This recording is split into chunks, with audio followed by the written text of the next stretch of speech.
Council is conducting this special council meeting in person and via conference call in accordance with the Municipal Government Act, Section 194(1)A and Section 199. Council meetings can take place in person. If we can just have anybody who's on the line just to mute their phone. Council meetings can take place in person with more than 15 people in one indoor location, as long as physical distancing of 2 meters can be maintained between participants. This special council meeting was scheduled for the purpose of holding the public hearing for Bylaw 2020-03 and for the consideration of second and third reading of said bylaw. If you've submitted a comment request, the chair will call on you at the appropriate time. The chair may also ask for comments and concerns from the public relating to a particular topic. And at this time, persons in physical attendance will be asked to speak first, followed by those attending virtually. Phone lines will be unmuted at that time. If you would like to speak, please state your name and address. We ask that only one member of the public speaks at a time. All persons will be allotted 10 minutes to speak as per our procedural bylaw. Please note this call is being recorded and will be uploaded to our website and/or social media. To eliminate background noise, please mute your phone during the meeting. Everyone has a right to be present at council meetings and council committee meetings. Any attendees that are considered disruptive to the progression of this meeting may be removed at the discretion of the chair, as per the Municipal Government Act, Section 198. We thank you for your cooperation and understanding. If there is an emergency, we ask that everyone exit the building and gather at the muster point located on the corner of Center Street and 2nd Ave. When the special council meeting concludes, we ask that you exit out the door across from where you entered to the right as you're exiting the hallway. We have an agenda before us. If we could have a motion to approve the agenda. So moved. Councillor Wilson has moved. Also, just a note, we will be conducting our voting by exception. So I'll be asking if any councillor is opposed. If there's any opposition to the motion, we will go to a roll call vote. Is any councillor opposed?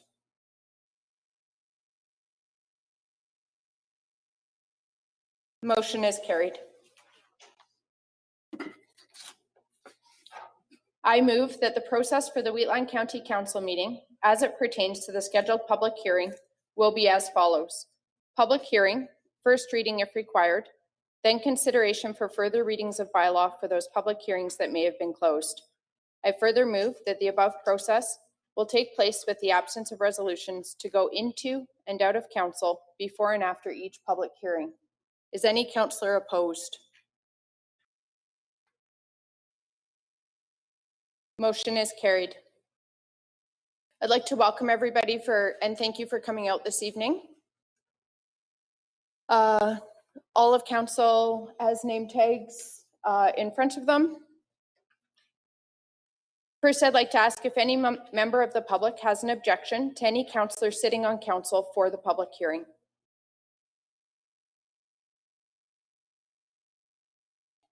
And can administration please verify that notice of the public hearing was circulated in accordance with the Municipal Government Act? We can. And are there any written submissions? I did not receive any written submissions. Thank you. Good evening. Good evening, Council. This is Megan Williams presenting Bylaw 2020-03. This bylaw is to redesignate land at the intersection of Highway 56 and Township Road 242, approximately 1.7 kilometers east of the village of Hussar. This bylaw affects lands within the electoral district number 7. For those participating via phone call, the location plan is on page 10 of Council's package. And I'll just switch down right now.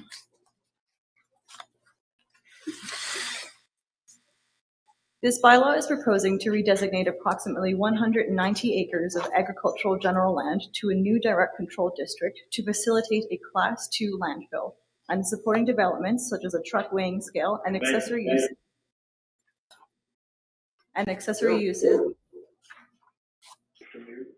such as an office and a laboratory.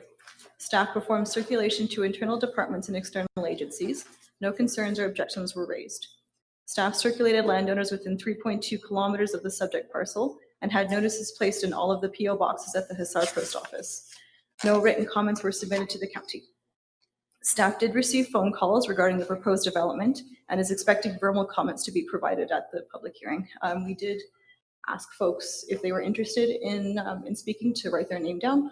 So we will have a list for you. I didn't take a peek before I looked, so I don't know how many are interested. The Village of Hussar circulated a survey to their residents. However, they did not receive a 10% response, and so their council did not form an official opinion and instead encouraged the residents to submit comments directly to the county. At the request of county staff, the village did provide those survey results to us. The proposed redesignation is approximately 190 acres, though the primary development will be occurring on approximately 61 acres. The developer,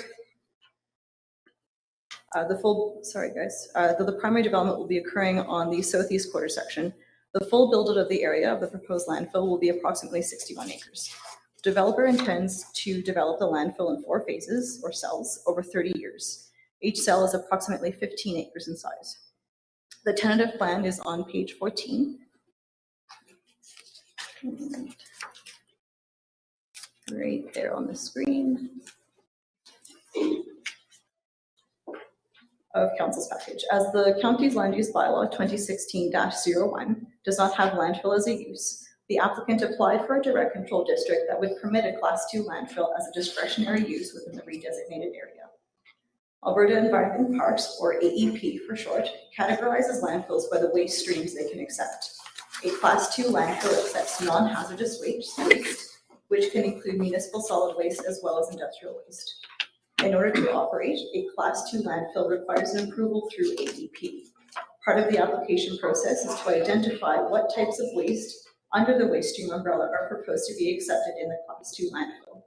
The developer for this site has applied for non-hazardous waste and non-dangerous non-dangerous oil field waste.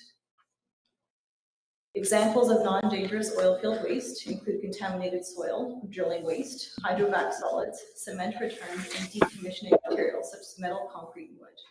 And non-hazardous industrial waste includes construction and demolition waste, mostly consisting of wood, concrete, and materials, hydrovac solids, contaminated soil from places like gas stations, auto shops, and chemical plants, wash bay or sump solids, processing or production wastes are all examples of that. All wastes must be solid, dry, non-flammable, non-leachable, and stable. The composition of these 2 waste streams is very similar. Due to the regulations in the upstream oil and gas sector, waste generated by oil and gas properties need to be tracked and reported separately. As part of the application to AEP, the developer is also required to provide documentation provided from the local authority confirming that the proposed site conforms to local land use bylaws and is designated or suitable for landfill development. This may include, but not be limited to, the following: a development permit and proof of zoning. Alberta Environment and Sustainable Resource Development's consideration of the application for approval will depend on whether development approval is granted by the local authority. When AEP receives a complete application, they commence the public notice period. For this application, AEP will notify county staff when the public notice period commences. As there are no regulations in the land use bylaw for landfills in the county's land use bylaw, staff included regulations in the DC district to aid with enforcement. These regulations include noise mitigation, berming and screening standards, and an expiry for the development permit after a period of 5 years. If there are enforcement orders or unresolved complaints related to the Class II landfill, the development permit renewal application will have to be reviewed by council. However, staff did create an exemption. If the landfill renewal was submitted prior to the expiry date, if there are no changes to the landfill application, and if there are no enforcement orders or complaints unresolved, the development officer can issue the renewal.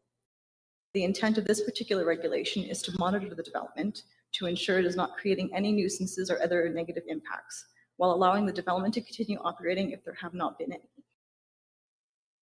The developer submitted a Phase 1 environmental site assessment, traffic impact assessment, hydrogeological investigation, and an existing and proposed water drainage plan to support their application.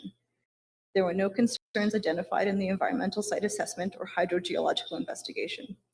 The traffic impact assessment itself didn't identify any concerns and concluded that the level of service for the highway turning lanes would not decrease enough to warrant upgrades. The county's consulting engineer's review starts on page 17 of council's package. So I'll just scooch down there for you guys. And the engineer did note a few deficiencies in the TIA, though they concluded that as the existing future background and forecast volumes of traffic are relatively low, it is not expected that the minimum requirements for traffic signals, illumination, or all-way stop control would be met on a volume basis. SEMA Plus, which is the county's engineer, provided some advisory comments regarding risk factors for future collisions. They stated a monitoring of performance of these approach roads would be prudent and suggested a monitoring program. The approach roads they suggested we monitor were the ones in Hussar. So the First Ave, Second Ave, and Township Road 242A.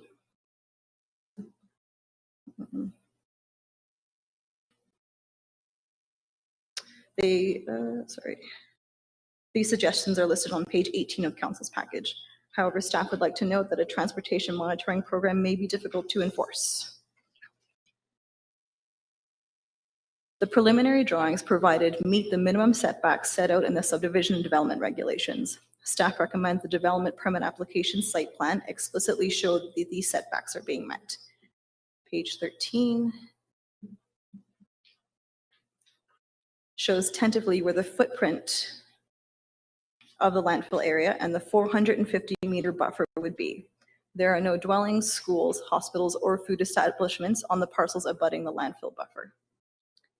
The proposal generally aligns with the South Saskatchewan Regional Plan, the Regional Growth Management Strategy, and the Municipal Development Plan.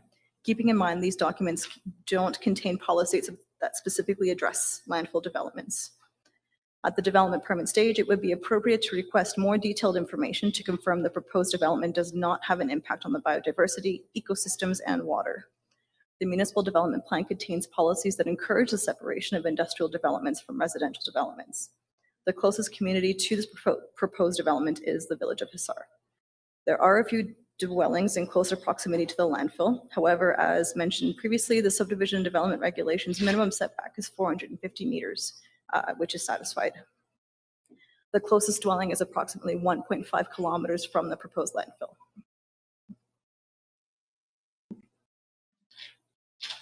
Page 2 contains staff recommendation that council undertake the public hearing and then grant second and third reading of Bylaw 2020-03. Council has 3 options before them. They can approve the recommendation, they can accept the proposed recommendation, not accept it, or choose an alternate recommendation. That concludes my presentation, and I am available for any questions. The developer is also here with the presentation if council would like to listen to them.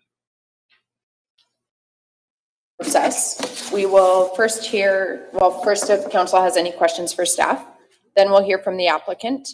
Then I'll ask anybody in support of the application to speak. Then we'll hear from any persons with concerns or opposed to the application. Then the applicant will be given an opportunity to address the comments presented or submitted in writing. And then finally, our staff can provide any final comments that they may have. At this time, does council have any questions for staff? Okay, we'll hear from the applicant. And if I can just ask anybody speaking just to state your name for the record before you start. There's no PowerPoint on here. Hello, good evening. Thanks to all for coming in, and those who might be listening, thank you for listening. Is there PowerPoint in here? No. I'll have to just roll through it. Thanks to council and the county staff for setting up this meeting and for giving us the opportunity to speak to you today. And a special thanks to Megan and crew has helped us guide us through this murky waters of the DP process. It's not something I would like to do. Glad we had some help with that. My name is Barry Flood, for those who you have not met, and I'm the CEO of Redesignate Services. We're part of the joint venture team who's proposing this project. We had planned to hold more information sessions, but this whole COVID thing has kind of thrown us for a bit of a loop. So we tried to get out a couple of information papers and that sort of thing. I think it was put onto the county site, our latest newsletter.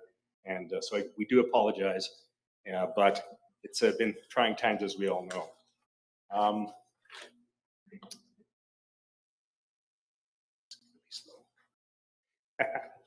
So today's presentation will briefly go over what is the proposed project, the development team, the need for the proposed project, the technical studies that we've completed to date, some of the proposed designs and features, and certainly the environmental considerations. As we don't have too much time to get into too many specifics, we try to keep this relatively high level. And if there are any specific questions that we can help you with, hopefully they get answered after the presentation, or certainly don't hesitate to contact our office. We'd gladly answer any questions you may have.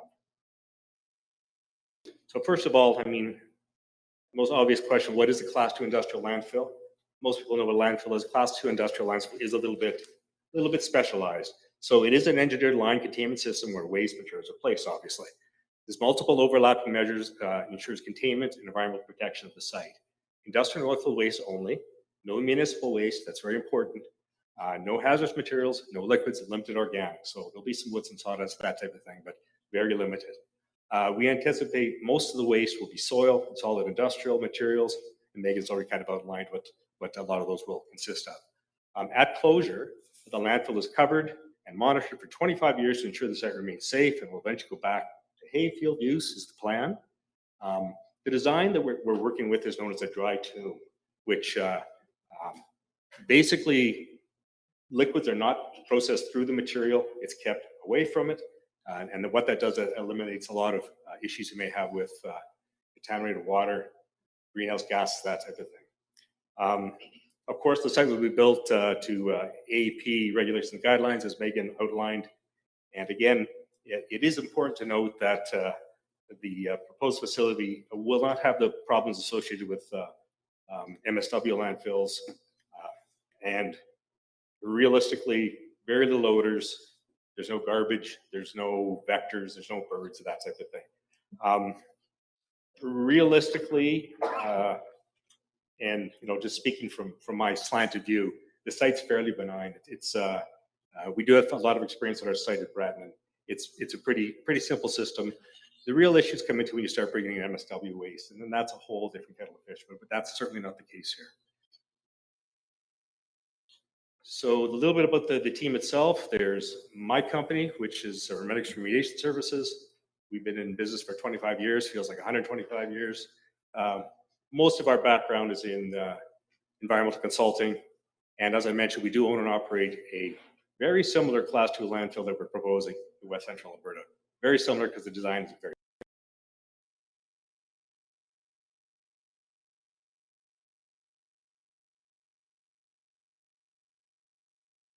Hello, can anyone hear me?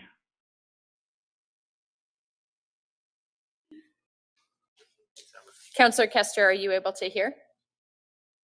Sure can. Perfect. Please proceed. Thank you. Sorry for the interruption. So where are we in the planning process? This is a basic project build diagram that kind of outlines the major steps in the planning process. We're sort of in the middle right now.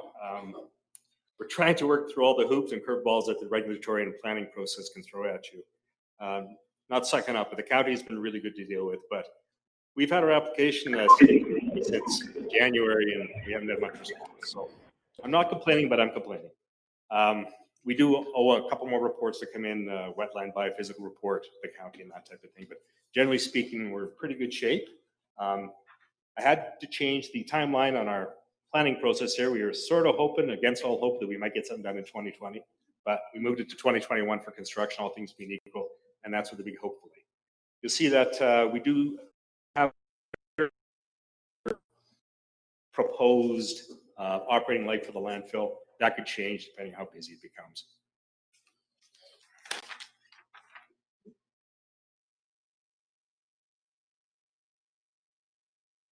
So here's a question that probably needs to be asked. Is there really a need for a landfill here? And this is kind of my sales pitch. Nobody truly wants a waste management facility in their neighborhood, but a suitably designed, professionally managed, and environmentally safe facility is an essential component of cleaning up the environment. It sounds somewhat counterintuitive, but one must realize that every site that does not get cleaned up adds to the overall degradation of the soil and groundwater across the county. Modern engineered specifically built waste facility is a necessary step to remove these contamination sources and place them in a safe and managed form. This will minimize overall risk to human health by managing contaminants effectively rather than leaving them in an uncontrolled state of the environment. The last point is kind of the way the waste management industry has been going the last few decades is a common practice to try to dispose of contaminated materials to local or municipal landfills that are typically not designed for that purpose. And this is a huge liability for the public in the future, and a real point of contention with us. In essence, you have municipalities competing with private enterprise by offering cheap prices to dispose of waste, often under substandard conditions. But I won't get into that too much because that's a whole different issue. But it does outline the fact that effective and professional waste management needs to be considered. So our target area, why is this particular location a good one? Obviously, large oil and gas industrial client base. We know there's many sites that require cleanup in the immediate area. We have high-grade, non-restricted roads into the site, which is fantastic from 3 different directions. It really is an underserviced market, and the options for site remediation are becoming fewer and fewer, and the costs are going through the roof. So it does discourage local sites getting cleaned up and local activities. The site conditions, which we'll go through in a bit, are excellent. And again, one more time, the proposed site is a marginal agricultural land. It's quite hummocky and thin topsoils, etc. And for the most part, our operations being quite a bit to the east, we will largely be out of sight. You can certainly see some trucks coming through town, but for the most part, we shouldn't be too noticeable.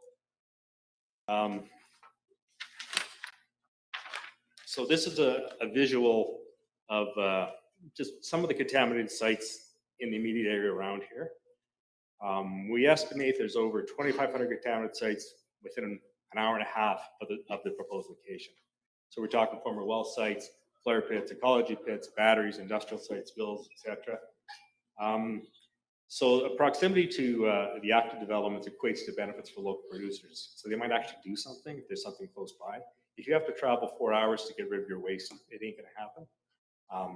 So, I mean, the other good thing about this particular target area is that there's a lot of local service providers, a lot of people we can rely on as we move forward. And, you know, we're all oil patch type people and farming peoples, we kind of get it. And that's a huge plus for us. Just a little stat here, it is estimated that for each dollar that's spent for disposal, that $2.5 to $3 are invested on the front end, so such as planning, excavation, trucking, and reclamation services. So it is a facility that sounds just kind of a baseline to bring in other business.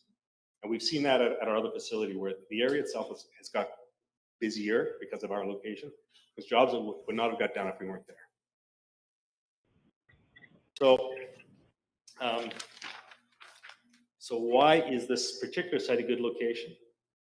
We did some initial desktop studies kind of in our phase 1 phase to look at sites in the area. I mean, we wanted to be somewhere in this area. And this particular site, we found that it had substantial clearance from domestic use aquifers, again, marginal land, really deep clay deposits of what we thought going in. Fairly good neighbors, we think, supportive business, we hope. There will be opportunities in terms of employment, subcontracting, that type of thing. And while there will be an increase in traffic, we do have multiple site access, which will limit this. And just as an idea, we typically get about 12 trucks a day average at our site in Breton. That can go up and down depending on the season and that type of thing, but that's real common, it's about 12 trucks a day. So it's not crazy. The other days, some days are busy. Some days there's nothing. So we completed a number of studies to ensure the conditions were right, including a series of shallow and deep core holes that were installed across the proposed location. Many boreholes were installed as well to accommodate hydrogeological studies and future monitoring. Several of the boreholes and cores were drilled over 30 meters below ground level. And we found really quite consistent material all the way through. That's just side view of some of the boreholes completed across the site. It's fairly consistent. That basically, although you can't see it, that's essentially silty clays all the way down. So further to our soil investigation program, we've completed this basically over, well, since 2017 in 4 separate phases. Again, heavy siltic clay materials basically continues to 30 meters. We do hit a bedrock occasionally, which is also clay, siltstone, sandstone. So usually what we found over 22 to 25 meters below ground level and beyond. So realistically, it has ideal site geologically with very low conductivity to each landfill and far exceeds the requirements of Alberta environment parks. Again, the thin topsoil is suitable for agriculture. I think that's fourth time I said that. But in general, the lithological conditions of the site are deemed exemplary. And that's important because that's, that's the baseline of where your material will be sitting. The groundwater studies that we found. So basically, we have no significant groundwater found to 50 meters across the site. What we did find was very poor quality groundwater that would not be suitable for drinking, irrigation, livestock purposes. Very slow water recovery in the wells that we did complete would not be suitable for a water well. We do have a shallow perch groundwater zone in the northwest area of the site, which is essentially dishpan from the heavy clays and a little bit of water sitting in there. That really won't come into play as far as our actual location design is considered. So what considerations were taken into account in our actual final site design? So the nature of the landfill materials, as I've mentioned, that will be accepted in very low, result in very low greenhouse gas emissions, few if any odors, no birds, as there are no really not too many organics. The dry tomb design largely eliminates problems associated with leachate as precipitation does not pass through the waste, rather over the compacted surface and to the holding cell. Precipitation outside of the cell is directed around the site and has no contact with waste. All topsoil and subsoil is salvaged and remains on site to be used at closure. Now we have to move a lot of dirt here. I think we understand that there's a lot of hills, and there are a few low-grade surface wet areas that we want to relocate to the northwest corner and make a constructive wetland. And we have put that forward to AEP, and hopefully they'll agree with that because we just think it's a nicer way to go. The liner design system itself, I mean, it's a bit of a messy slide, but in essence, that's what we're looking at. We're looking at, realistically, the site soil below the clay is competent enough that we could actually consider that as a primary liner. Now, that's not what our plan is, but we probably could apply for it because the material is that good. But then we'd be like every other municipal landfill, and I was just bitching about them. So we actually have a series of geosynthetics that we placed over the compacted native clay used for extra protection. I've got a couple samples over there if somebody wants to take a gander, just to give you an idea of the type of material that we'll be using.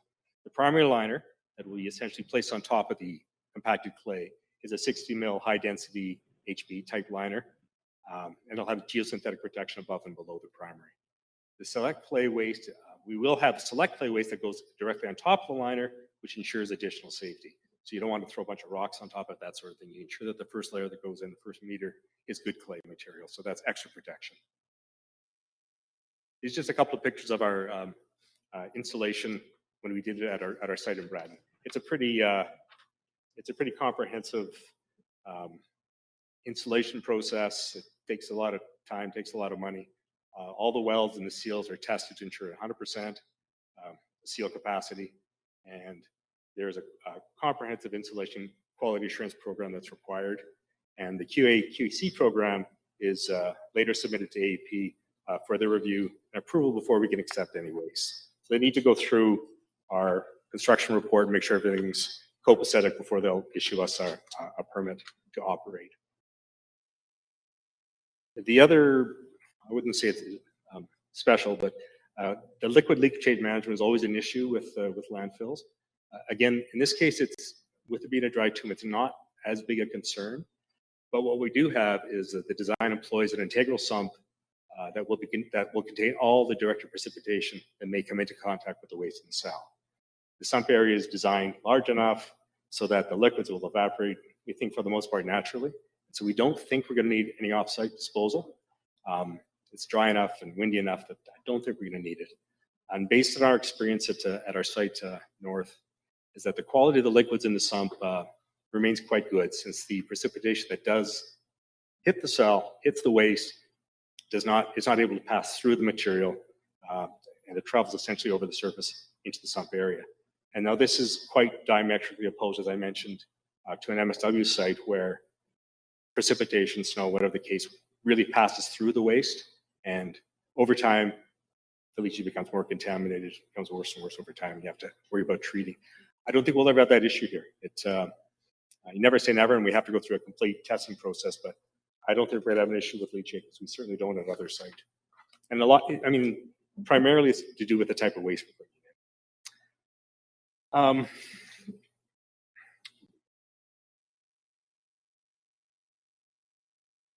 So the design itself also includes an environmental monitoring program, pretty extensive one. It includes such things as third-party analysis of all incoming materials. That way, we're sure that we're accepting actually passes the criteria that we have. We have truck checks and field analysis at the on-site laboratory to ensure the waste is described. We have biannual groundwater, gas monitoring, leak monitoring, and yearly comprehensive reports submitted to Alberta Environment. And we have full site security camera coverage, including incoming trucks, load material checks and timestamps and that type of thing. The chart on the right is taken from our approval at Breton, and it's just part of the monitoring that's necessary. It's pretty comprehensive, but I mean, it's a good thing. It keeps everybody on their toes and ensures that what's coming in is what they say is coming in. That's not going to cause any issues in the long run. Other design requirements. This is a site actually of our Breton facility, just starting to fill it up. We'll need a waste scale house, perimeter fencing, 6 foot around the entire site. Again, groundwater monitoring network, material testing lab, site lighting, safety plans, reporting, financial security that runs 25 years after closure. So it's in place from day one, and it stays in place till 25 years after we close the site. We are considering possibly a hydraulic pad. The access roads will have to put in. We're thinking about paving some or partially, that sort of thing.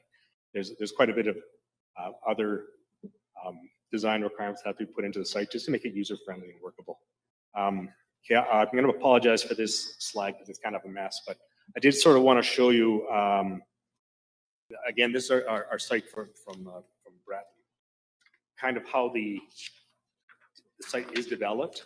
So we start with the one cell on the left up in this corner here, and slowly we work across. And as we're building more additional cells, so to speak, we're backfilling and covering some of the site at the same time. So you're left year 25 or 30, whatever the case may be, with the final structure down in the left-hand corner, which is complete coverage of the site.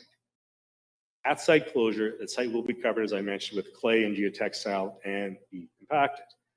Then salvage topsoil will be added, stuff that we saved from the excavation. Site seeded to likely a hay mix. And as I mentioned, site will be monitored for 25 years after closure, and the financial security stays in place. This picture on the right is I mean, it's an operating landfill somewhere in the States, but this kind of gives you a rough idea of what it will look like. We won't have these humps in there. It'll just look like another hill. This is a cross section in our design plan that shows we're going to be about 20 meters above ground level at closure. So it'll be a hill out there, but there's plenty out there as it is. So I don't know if this is probably not going to work then, because I did have a movie, but it don't think it'll work. No. I had a movie of the trucks coming into our site up north, but since we don't have PowerPoint, we won't have a movie. So in summary, not to nabber on too long, we do have an experienced project team. The site's been selected purposefully to minimize disturbance to area residents. We have excellent geotechnical and hydrogeological conditions at the site. Only non-hazardous materials can be accepted. We have a number of overlapping design features that ensure environment is protected. We think the market is pretty good. It's a little soft right now, as we all know, but I think in the long run, it'll be a good market. And we know that a waste management facility of this type is an economic driver for other work in the area. We have the personnel and the people in the area. I mean, they understand the oil patch, which is really handy for us. we have a proactive local and county councils. They've been really good to this point. And again, this is an effective waste management tool that will reduce soil and ground issues across the county. And we will strive to be good neighbors. We have had no complaints at our operating facility since 1999. So yeah, we try. So thanks for your time. I do appreciate it. I'm sorry for running through so quickly, and I'm sad that my movie wouldn't work. So thank you very much. I appreciate it. Thank you. We'll now hear from anybody who would like to speak in support of the application.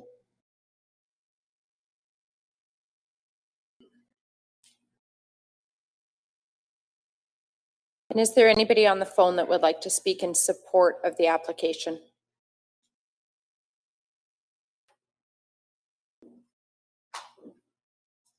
We'll now hear from any persons with concerns or opposed to the application. If you can just come to the microphone and state your name, please.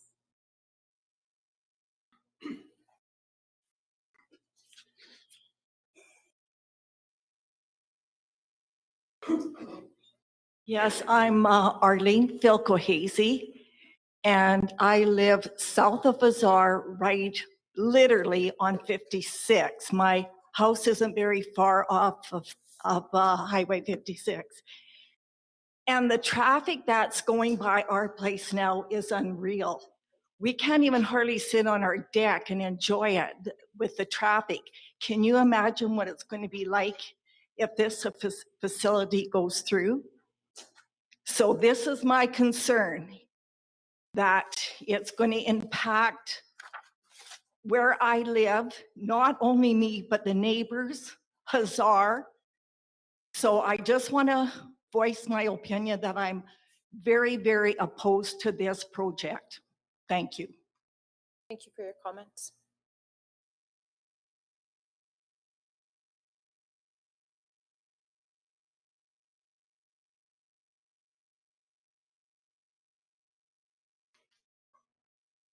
Megan, do you want the next speaker just to wait? Are you? We're just going to sanitize the microphone in between speakers just as a precautionary measure. So don't speak moistly. Right.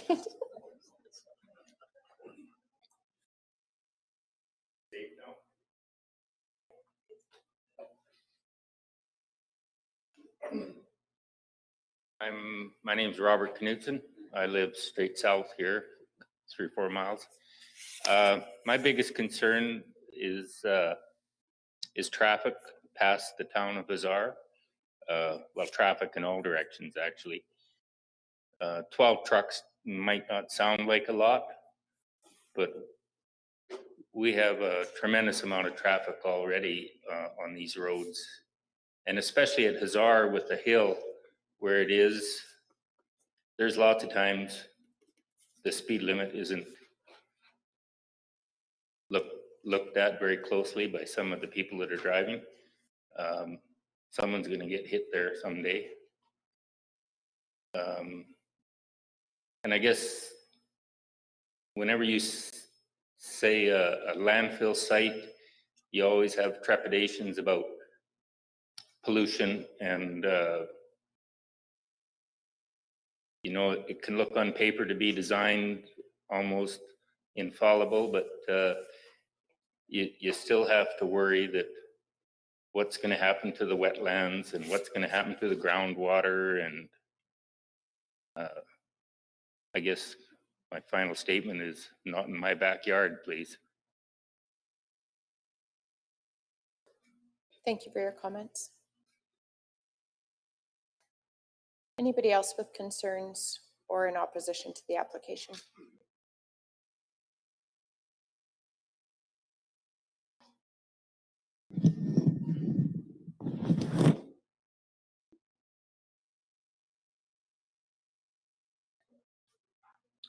Hi, my name's Cole Kaiser for the record. I actually work in the environmental industry, so I know firsthand what goes on with these facilities. I'm not directly opposed, I just have a question. I know in regards to the surface runoff that there is provisions for that. I just want to know a bit more on the design of the sump and if it takes into account excess rainwater and snow melt events that we have seen when we get odd years like this year in the spring and after heavy snow melts. I don't know if that's something you can address in a written response or maybe share hydrological or the surface hydrogeology reports.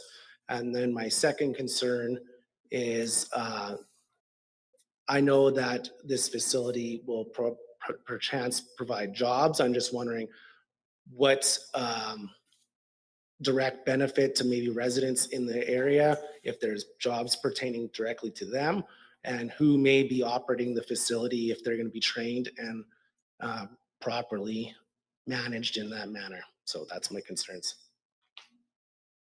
Thank you. Anybody else with concerns or in opposition to the application?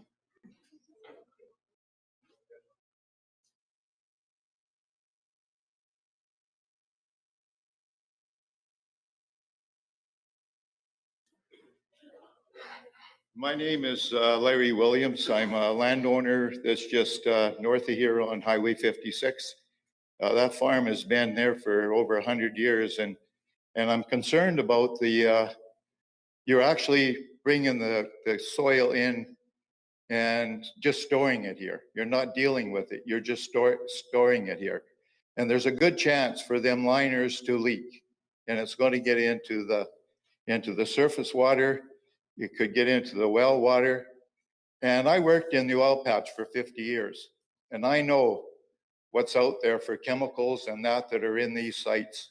And I know for a fact that this contamination can be dealt individually on each site. These well sites are 4 to 5 acres. They have lots of room that they can deal with these contaminations on site. Then you don't have to worry about the traffic that's going to be coming down the roads. You don't have to worry about the accidents that's going to happen. You could have a truck that's full of contaminated soil that lands in a ditch or whatever. Then you have to deal with that. I think it's a lot more economical to deal with it on site. I don't know why we're taking a chance of contaminating surface water and deep water wells when it's so close to a community and a lake. That's all of my concerns. Thank you for your comments, sir.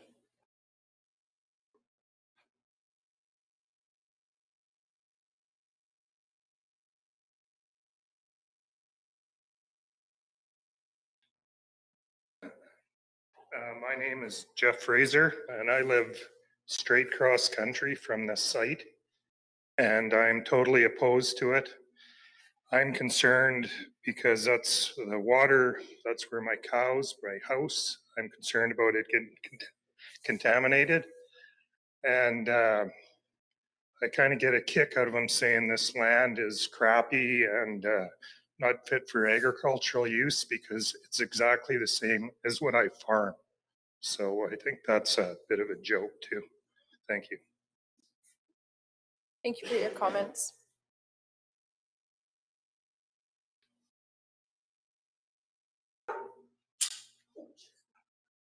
How you broke it.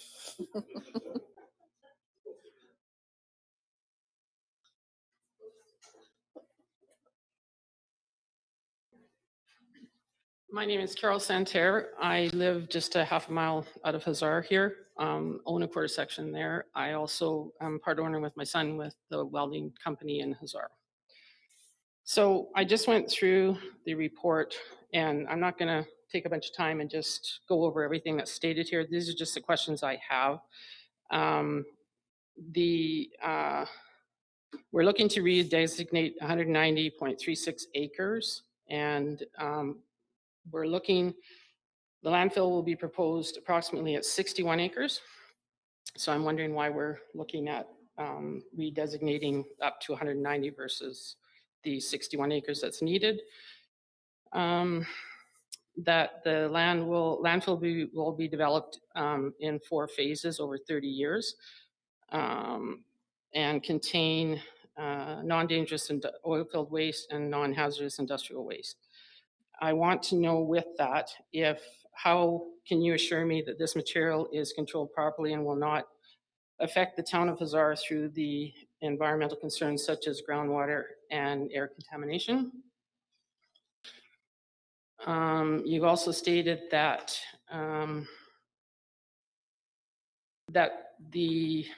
there may be odors from the oil and gas operational materials, but this is rare and short term.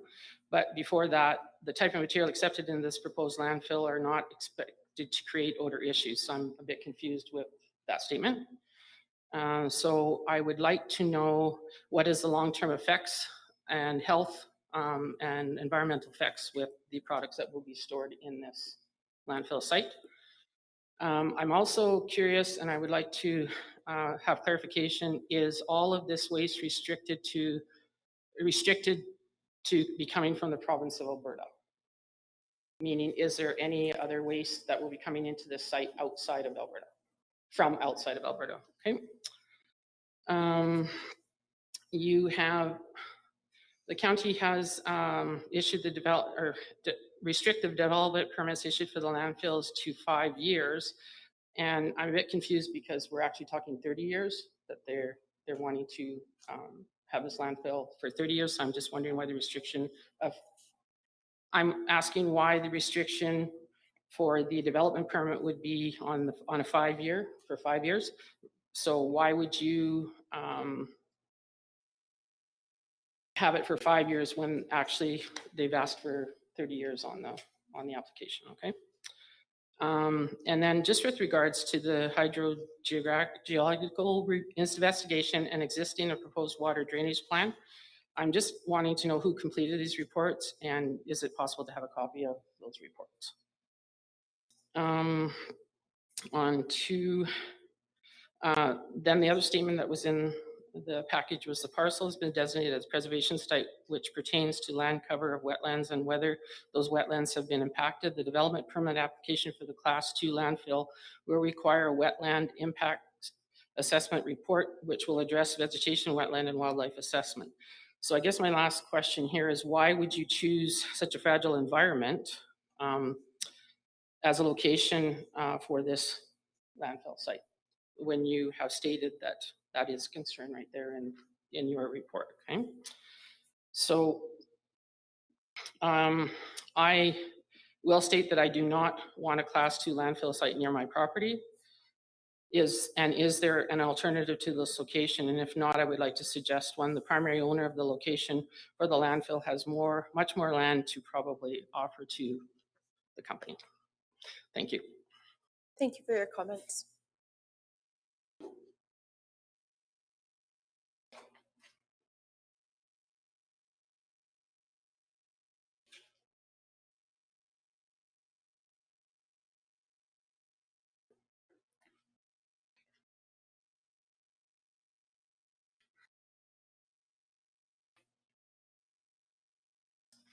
Allison Goodman, I live on the Dump Road Hill, 201.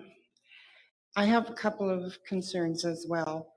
I'm reading here, which states that we're looking at 17 in and out trips per day, but it could be twice that number.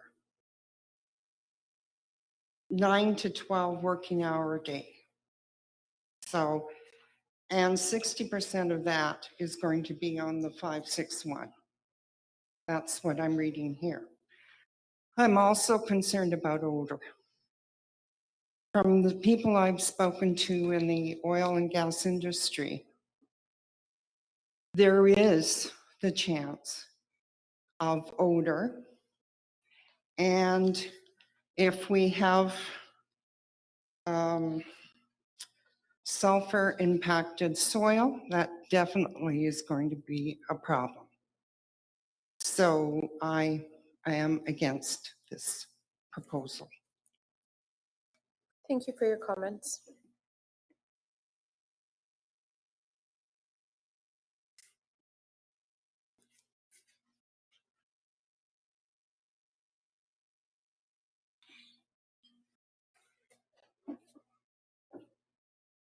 My name is Kalita Jibo and I live here in town. One of our concerns is the fact that with just something like this being close by town, we lost our school. We're losing the appeal to people. We don't need anything more that's going to cause that issue. There's absolutely no benefit to this community to have that here whatsoever. And then I just wanted to touch on the fact that whether the information provided to RemetX was false or whether they've changed it, Sunshine just bought that in 2016. They have not had that very long.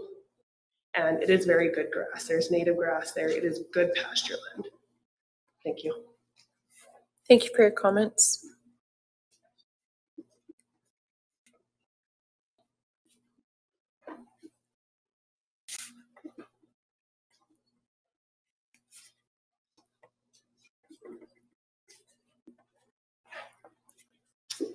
My name's Nikki Fay and I live just north of town here. My parents live right in town.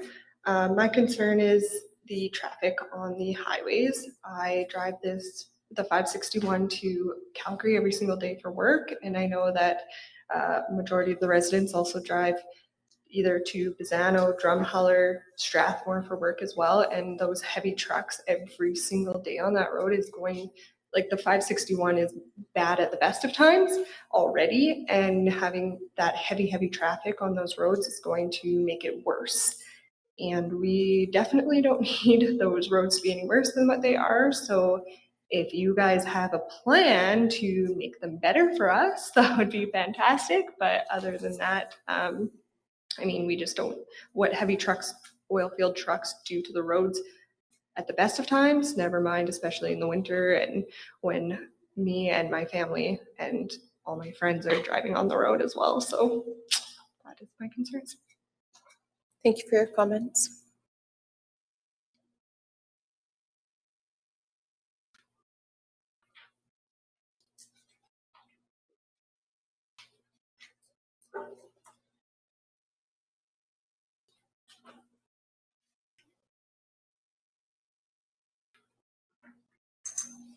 Anybody else who would like to speak with concerns or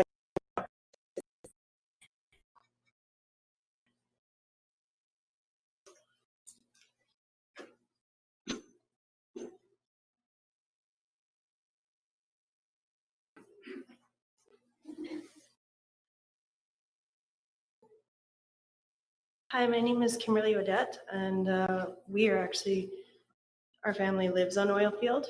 I know some of the chemicals are not very good. I would like to know if invert, for one, is going to be disposed of there.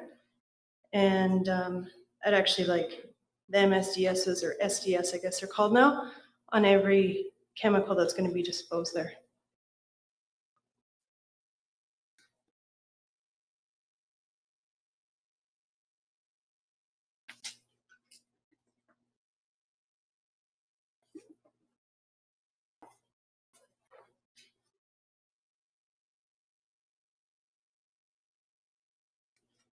Good evening. My name is Marianne Oxtoby. I live here in town with my husband and 3 kids. I've grown up here myself. I do not believe that this is the best option for just outside of our town. I think you need to find another place to put it. I am concerned about traffic on the highway. I'm concerned about my property value.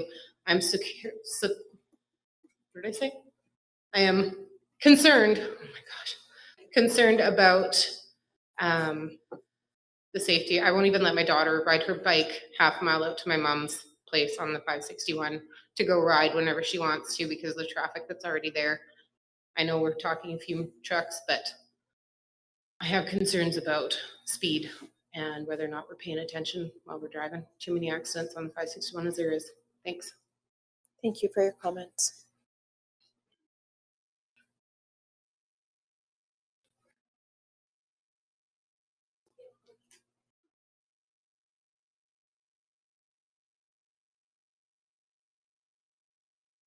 Anybody else who would like to speak with concerns or in opposition to the application? There were a couple of people just noted on the sign-in sheet that wish to speak. I don't want to miss anybody.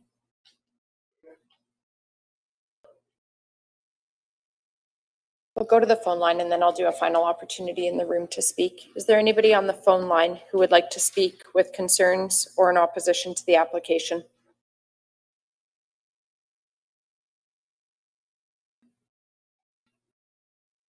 Or you have everything unmuted? Perfect.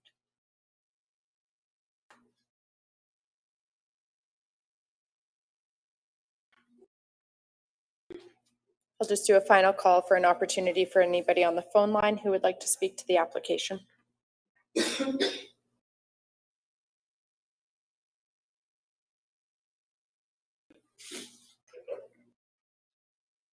there anybody else who has concerns or would like to speak in opposition to the application?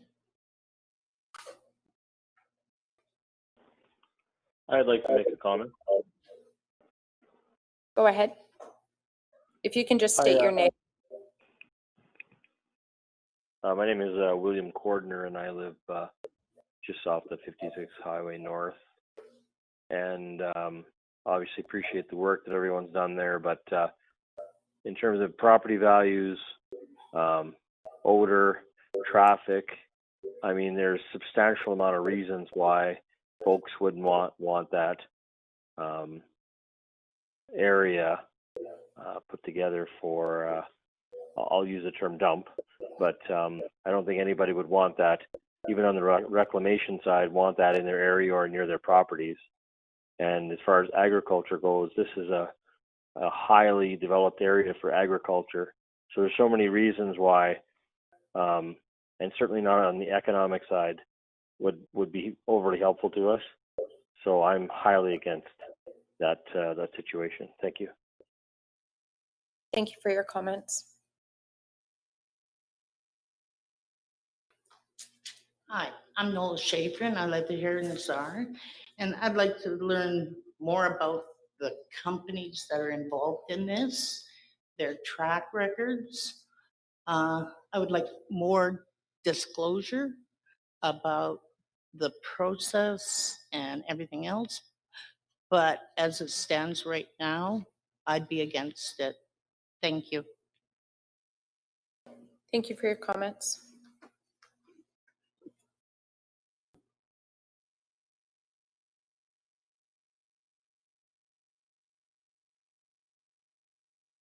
Anyone else who would like to speak?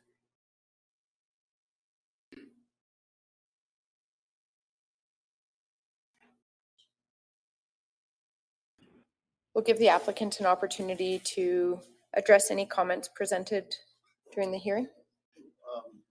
Before they do, just a question to staff on process.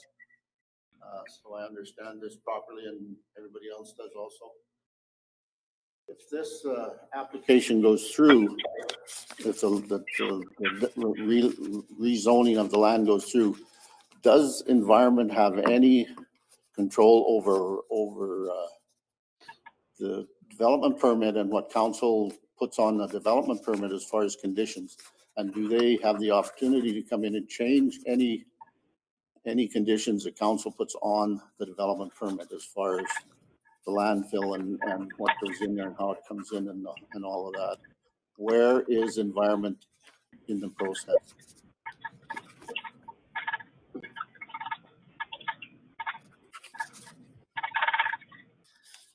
The reason I'm asking that question is because if I don't ask it during the public hearing, I can't discuss it when council is sitting discussing the issues. That's why I'm putting it on the floor now. So. Thank you for the question, Councillor Armstrong. So it's a little, there is an authority over jurisdiction with regards to AEP and their process. And as the applicant mentioned, that they are undertaking a process with AEP as well. So staff need to get a little more clarity on this overriding jurisdiction. If in fact AEP could come in and modify, to your point, the conditions on a permit, let's just say. What we do know is that conditions on a development permit ride with the development. So that is a legal document, and one cannot go in and modify conditions after the fact or change them. That's in law. But we can take a closer look at throughout the process if, in fact, let's just say we are going through an application process for a development permit and AEP comes in with additional information or conditions whereby it contradicts what staff's opinion is or the county's opinion is in circulation, we can look at and get back to council and the public with that information or a definitive answer. There's a lot of legal back and forth in my mind that's going on right now with who has that authority or who can override what, but we can certainly get back to council with that information. Thank you. The other point is the decision of the public hearing is not appealable unless it's due to the process. The only appeals come at the next step. So any condition that's on there can be appealed by both parties. That's correct in the DP.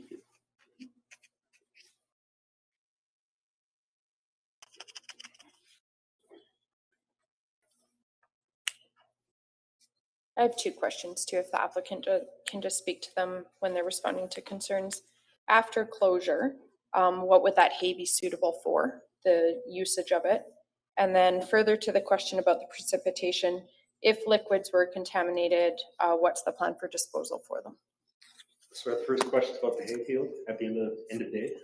The site is essentially covered with about 1.5 meters of clay and topsoil material at the end of the day. So the hay that's grown is perfectly usable as feed, so all things being equal.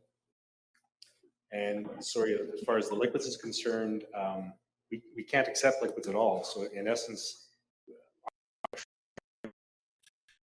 do a check when it comes in. It's what's called a paint filter test. It has to pass that. If it doesn't pass that, we turn the truck around. So we literally cannot take liquids in. So each load that comes in is tested. As far as the other concerns, we'll address all that we can on a one-to-one basis. We hear a lot about traffic, of course, that's obviously going to be an issue. I understand that. Again, all I can say is that the truck traffic is not that significant, but there'll be certain times that it will be. So absolutely, I'm not going to kid you. With truck traffic, there's always issues. Just driving through town, I saw that the separation is fairly good, but nevertheless, I don't live here, so I understand completely. The other concerns I heard were more technical issues. They've all been addressed in our applications to the county and to AEP. We can elucidate on those individually if you so desire. The application was 800 some pages, so there's lots of information. I didn't want to overburden you with throwing too much stuff out here at this, but we certainly can get back to you and respond to all the questions that you have. And as far as safety and liners leaking and that type of thing, there's a reason why we have a very high level engineering design and monitoring. If there was a catastrophic issue, you'd catch it before it hits the groundwater table, you'd catch it before there's any releases. So that's all part and parcel. This is the modern engineering design landfills are quite different from the old school ones. As somebody mentioned, they called it a dump. That's old school. That's throwing stuff into the ground. This is well beyond that. These are really engineered, high quality sites that are monitored constantly, reported on constantly. Obviously, it has to be done that way. There was a question about the materials coming in. The materials are all to go through an acceptance protocol. Again, I don't want to get into it in the short presentation, but it's quite a lengthy procedure that has to go through for every waste that comes in. Each waste is a separate project, gets a separate project number, and all the analysis attached to it. Everything goes to AP at the end of the year for a check, cross check, and it's very professional as opposed to it was 25 years ago. That's all. Thank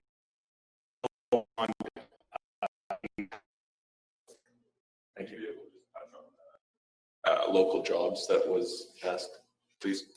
Well, if there's any indication at our site at Breton, we have 6 people on staff, all locals. That goes in and out 6 to 10, depending on what we have. So there's always people there. The people have to be trained.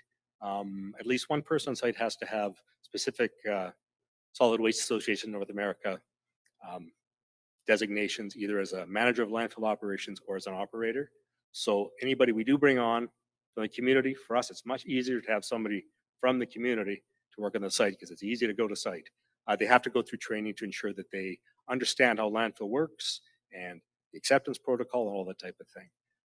Ideally, we don't, if and when this thing ever got built out here, we don't want to be coming out from Calgary very often.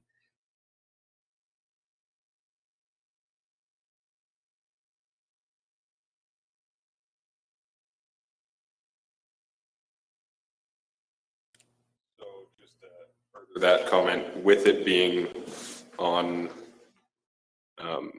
in partnership with Sunshine Colony, will it be their labor, local labor? No, or they it will have no be- desire to be involved in that. Thank you. Yeah, I'm saying that they might scrape the roads or something, but they have no desire to be involved in the operations.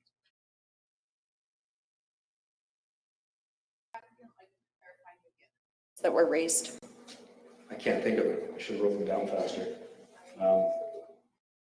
There was one that I think Cole brought up about the sump. The sump has been adequately sized to, and again, it's all in the technical jargon in our application, according to the yearly rainfall precipitation averages, that type of thing. So it's all been sized out. We can get that all to you, so you know what we've got there. If there's an excessive rainfall or something, if the sump starts to fill up, we always have the option of taking the liquid leachate off-site for downhole disposal. We want to get away from that as much as we can because we think that's just another series of steps that we don't really want to do. I'm not that keen on downhole disposal, but it is an option in an emergency situation. I don't think we'll see it out here, but nevertheless, it's good to be aware of it. Any questions? One more question. Your liability insurance. Sir, What's sir. the amount of your liability insurance?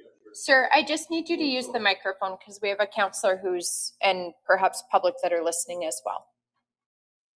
And if you can just state your name again, Yeah. sir. It's Larry Williams. I have one more question. What's your liability insurance? Well, it's still in the works. It'll be in the area of around $1.6 million at the front end. And over time it grows and grows because it's all put into a bank account. I believe it's around 1.6, maybe 1.8 million at the outset. So how much is in the liability account at the beginning? It will for be 1 year? 1.8 million. 0.8 million. 1.8. 1.8. Roughly. I think it's 1.7, something like that. It's And been a while since I did it. And it increases as the project goes on, It as does. it gets larger? It does. It sits in the bank account, so it gains interest. The idea for the closure is if there is a problem, while things are operating, there's enough money in there to fix the problem.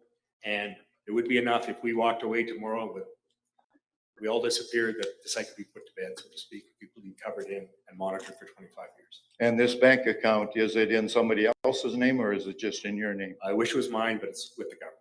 Okay, thank you. You're welcome.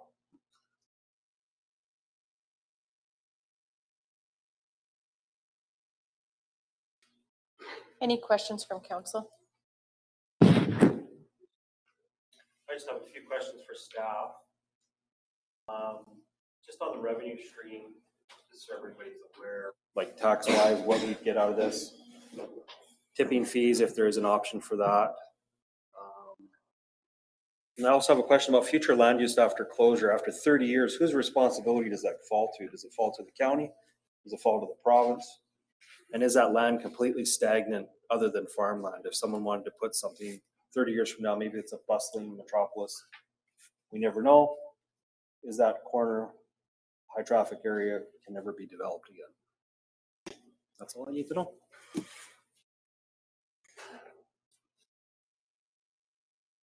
Other questions from council? Administration will follow up with the questions at the end. That's no problem.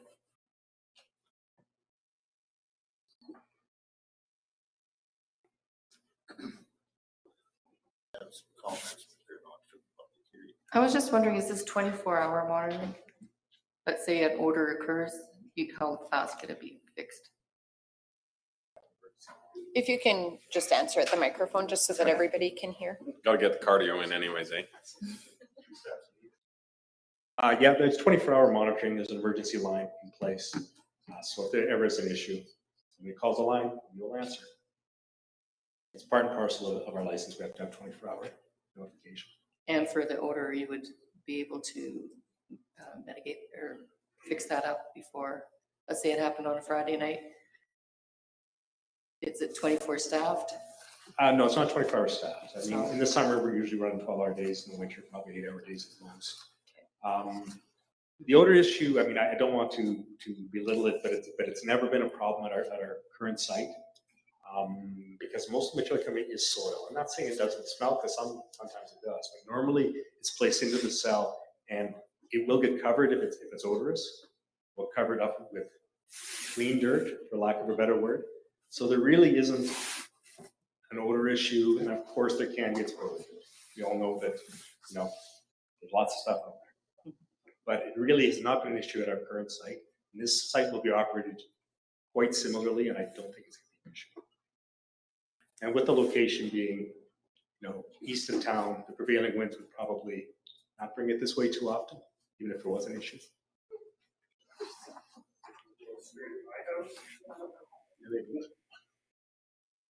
But again, I don't want to say there's no odors, because of the local, we all know there's odors, but we've had very, very few issues at our existing site.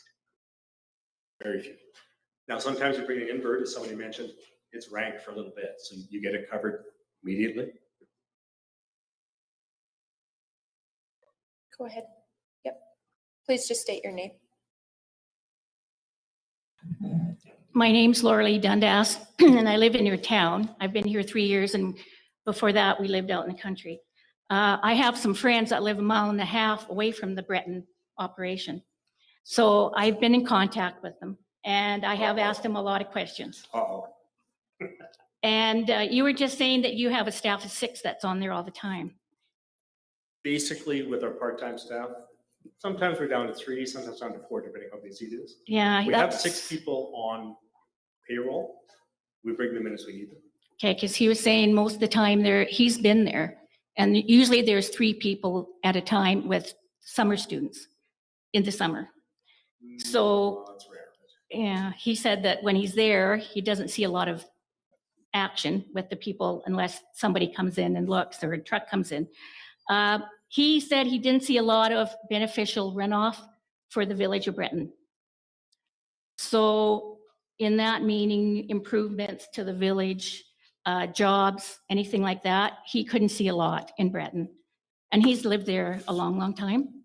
In fact, the people that lived there, that sold the land, have moved, and no one in that village would talk to those people anymore because they sold it. And the other, Okay, I just sort of jumped in on that one. With the people who sold the land are still there, they're across the road from us. well, no one will talk to them. They don't have very many friends unless the people that are there have just forgotten about it. Well, he might be one of them that doesn't talk to him. I don't know. But he said other than that, the traffic is quite heavy at times, like you said. And the only thing he was concerned about was the trucks that come in, they're lined with plastic, the dirt that is in them. He said the trucks will come in, they'll empty, the plastic's there. And he said on occasion, now he just said occasion, some of that plastic, if it's ripped, will be flying around. So there is some plastic in some of the garbage that flies around. And up in Breton, they have the site where you can see it from the road, where here you have it behind some hills. Up there, he said it would be better if there is trees around it to cover it, so you wouldn't see it. And other than that, he said he'd had no other problem except they thought there would be more beneficial help or runoff for the village of Breton, and there wasn't. There just wasn't. Well, I mean, that has a lot to do with the fact that there's not much going on, period. Mhm. Things are just starting to pick up quite nicely. And then we've had the COVID hit. Yeah, but we can't blame COVID all the time. Well, it's certainly an issue right now that nobody's doing work up there. Yeah. So Breton is really quite quiet. Our facility is Yeah. relatively quiet too. As far as the plastic, in the winter, the trucks will sometimes put in plastic, otherwise it sticks. We have a fence around the outside. We monitor it once a day to look for waste, so we can make sure it doesn't go past the site. Mhm. I'm just bringing up what he No, was fair enough. mentioning. No, fair. From Breton. I would disagree. We're not doing much for the town. As I said, we have 4 people that are directly out of Breton, Mhm. around Breton, that work there. We have 3 operators on staff, a scale operator. And as I said, we honestly, it's tough to get people out there. I'm not sure why.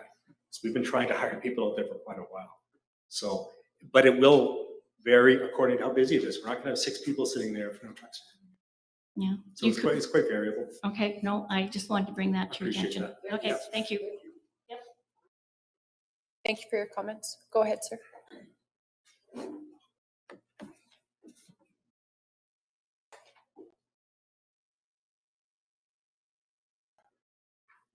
Hello, I'm Peter Anderson, and I'm wondering about the back trucks. Like you said, there's no. Well, the back trucks, that would be a completely separate part. Rig tanks, they dump into rig tanks, add in soil and or sawdust and or wood chips before they go to line. They can't go into liquid. And there's no smell in those, or? Well, I guess it depends what you're hydro vacuuming. There's no drain, or like, is it just to get absorbed, the liquid? Yeah, just absorb it up. Put it in this, yeah. And that intersection up there, in bad weather, it's bad. Yeah, I mean, I think that all things being equal, we'd sure like to pave at least the front end, because that will help quite a bit, I think. Street lights. Oh yeah, there'll be lights all through the facility, actually. No, I mean like Yeah, that's probably a really good idea. It's something we'd certainly consider for sure. Yeah, thanks. Thank you for your comments.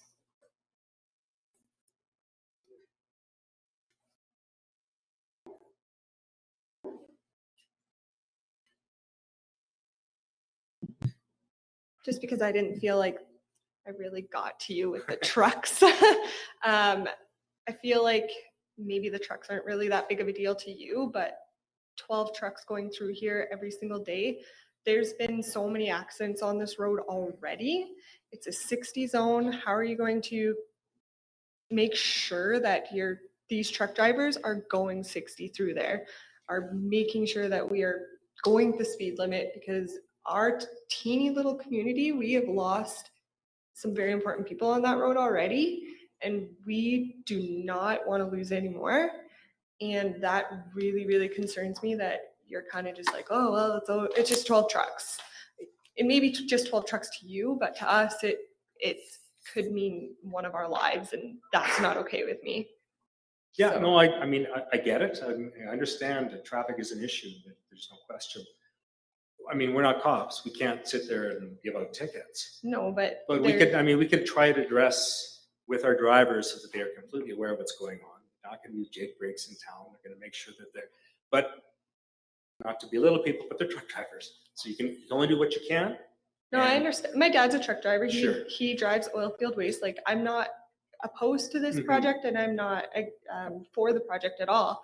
But my concern is making sure that they're going 60 through there, because these people in this town mean way more to me than a landfill. For sure. I So- understand that. I mean, there's probably some things we could look at as far as signage and that sort of thing. I mean, it's not my knowledge area, but it's something possibly we could look at if it's would help. Or Safety protocol, some blinking lights, for sure. like something. Something, and I completely understand. I mean, this is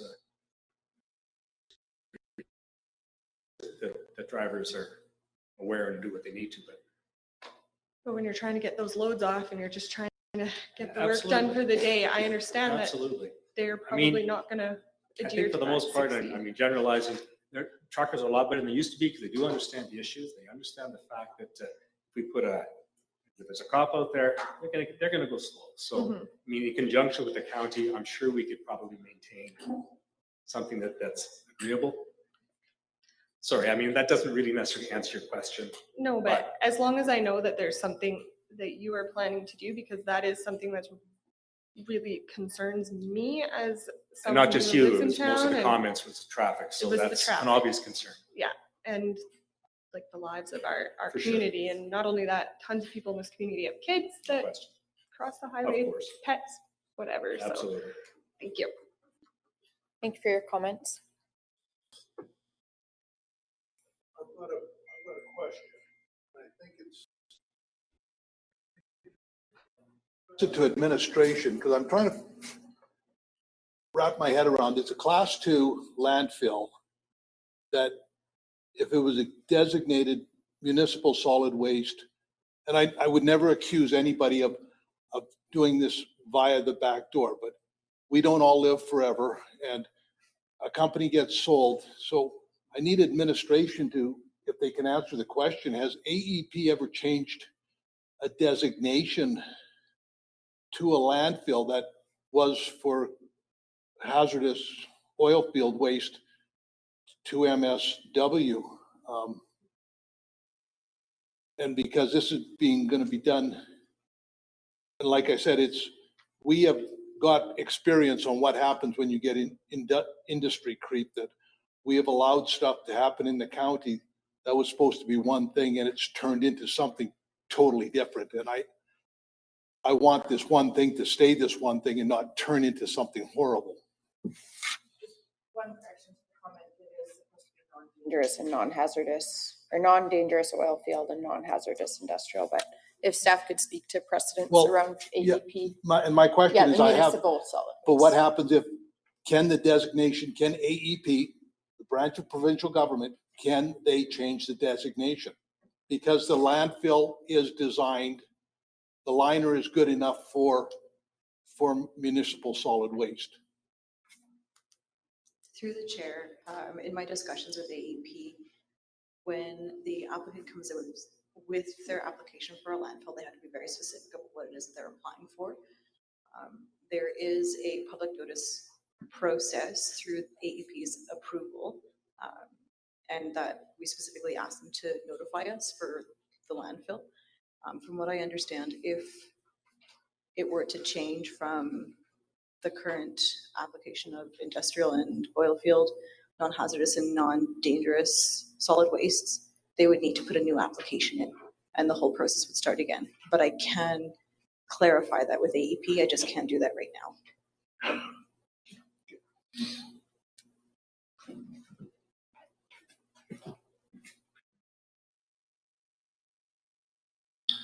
Cole Kaiser again. My question is actually to council in regards to signage on roads. I know this, the 561 and 56 are provincial roads. Is it possible that the county is able to put a provision in that states what they would like to see for signage or access that can mitigate some of the concerns for traffic that goes through Hussar? We'll let administration address that with their final comments. Signage on the provincial highways and secondary highway.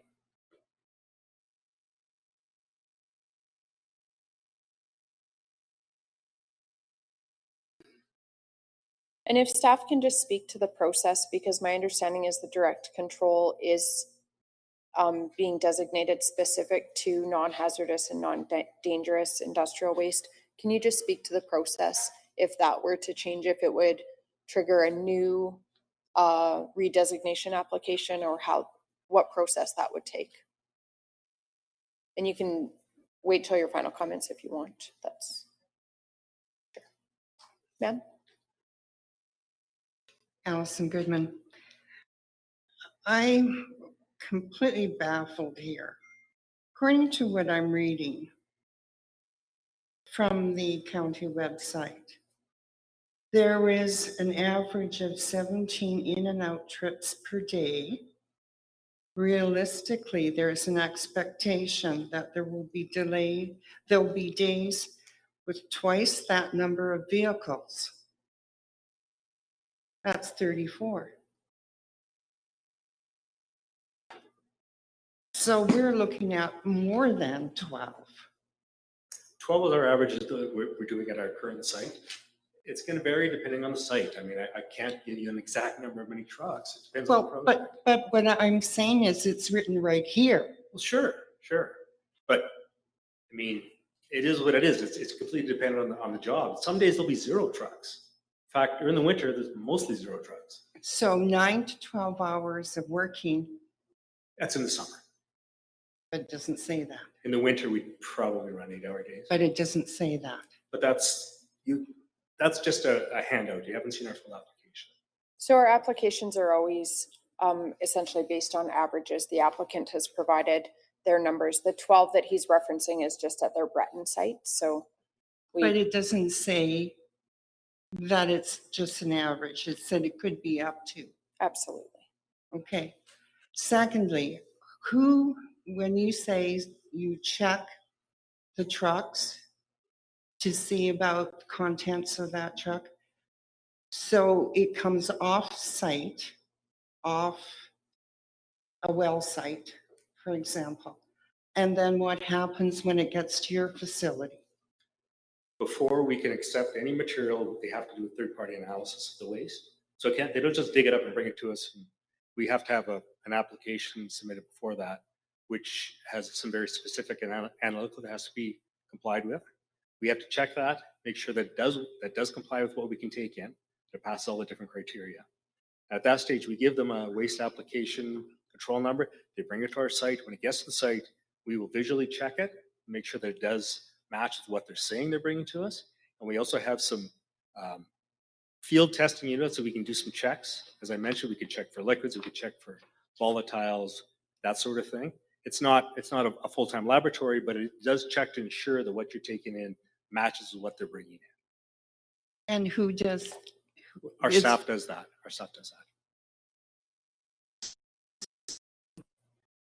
Previously checked by a third party. That's correct. Okay, thank you.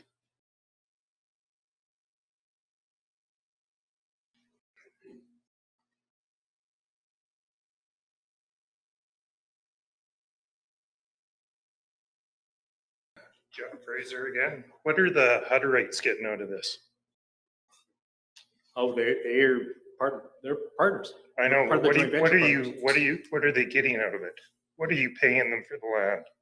Oh, it's part and parcel of the business agreement. I mean, they're involved. What they're getting is a ownership in the facility, in the joint venture, by essentially giving us the land to work on.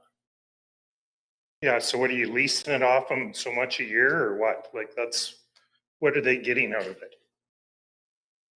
Well, they're partners. I mean, they'll get the percentage of what comes into the site and what profits we make.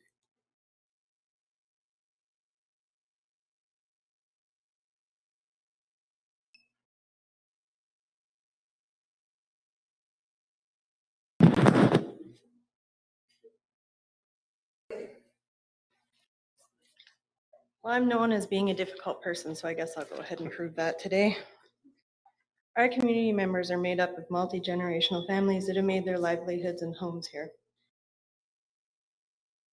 It seems to me that you see a room full of country folk and you're kind of insulting our intelligence, the way that you're not answering our questions. You basically told Jeff Fraser that his land is garbage. And that's not right. I didn't say his land is garbage. I said that the Can I finish without you Hutterites- interrupting me, sir? What was your name again? Barry. I see a room full of intelligent people who through many challenges have made this a wonderful community to live in. A lot of them run multi-million-dollar businesses and they give back to our community. So my questions are, when will you answer a question in a straightforward and respectful manner to our community members? And what will you do for this community? What question did I not answer respectfully? There's been numerous questions that Name haven't one. had straightforward Name one. answers. Jeff has asked numerous ones. Nobody is Give me a satisfied specific with your question. nobody is satisfied with your answers. You're being smug and sloughing the questions off. That's personal opinion. That has no bearing here. Let's just really try and keep our questions and comments focused on the application and our responses as well, please. A final opportunity to speak to the application.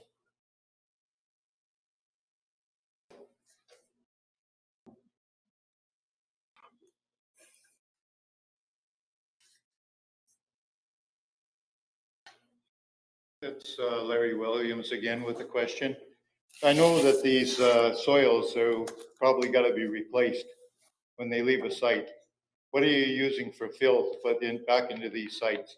Is that soil going to come from the site that's out here that you're storing the waste material on? That's not our issue. Like, we're not working on the site. We're just at the receiving end. So they find fill where they find fill. It's not really our. So there'll be no soil leaving that area to go to sites to fill in clay or soil that's been taken out from a site? I'm not saying there wouldn't be, because that's up to the colony. If they want to sell soil to somebody, they can do it if they want to. But certainly no contaminated soil will ever leave the site once it's there. No, I'm talking about soil that isn't contaminated. Yeah. So there's a possibility that there could be more trucks leaving the site also than trucks that are coming in. Well, I mean, normally, like what we do at our facility at Breton is that we do have a stockpile of soil that was formed from digging the landfill out. And occasionally, when they're contaminated soil, and we'll fill them up on the way back out on a backhaul. Okay, so there is soil going to be leaving the site, then you're telling me? I don't know. Honestly, there's a good possibility. There probably would be, because we're going to have a big pile of dirt there, I think, just judging from the hills. I think we're going to have a lot of clay sitting there. So there is a possibility. But again, we can't sell the topsoil. We can't get rid of the subsoil. That all has to remain in place. That's part of our license. But we're going to have a big pile of dirt there. So I hope so. Hope somebody will buy it. Thank you. Yeah.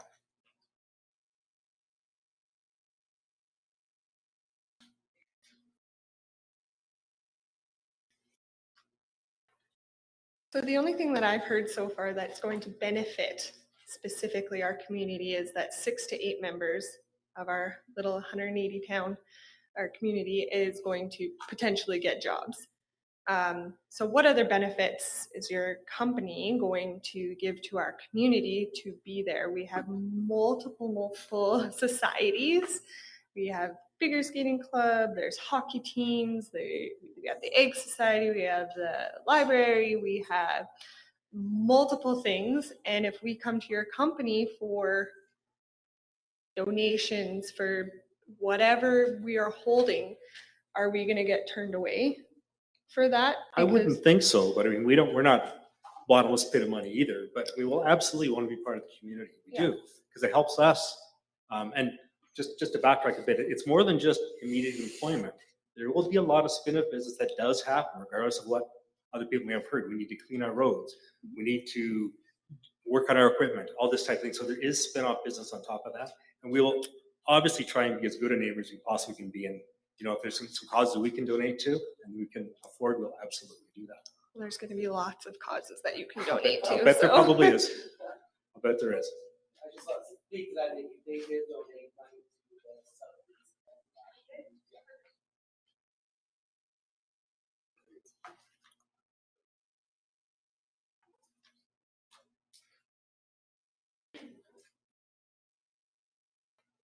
Marianne Oxtoby, again, I wanted to know what the contamination identification process is. How do you know that something has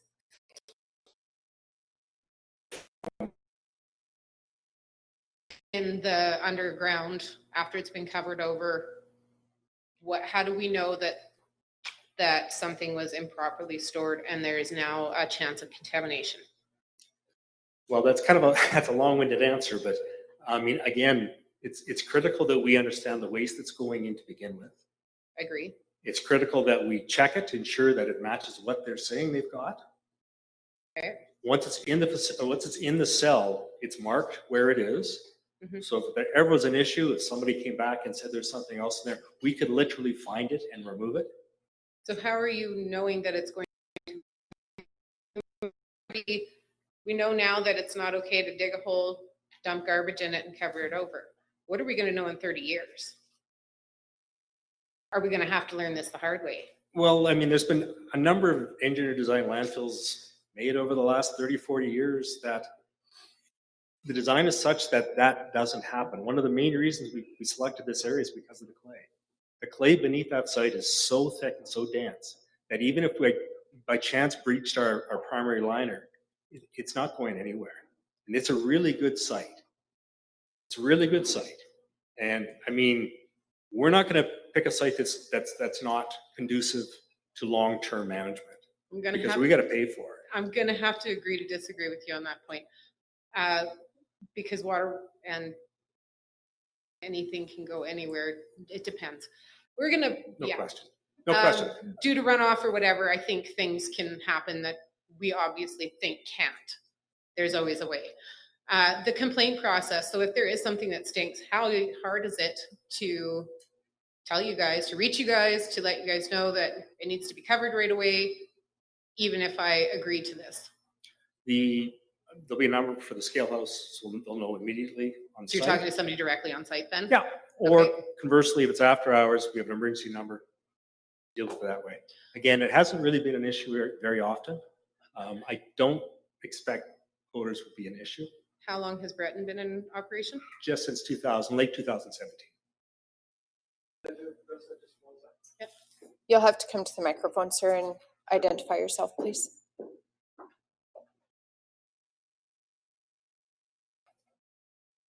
William Duncan, Port of Rometics.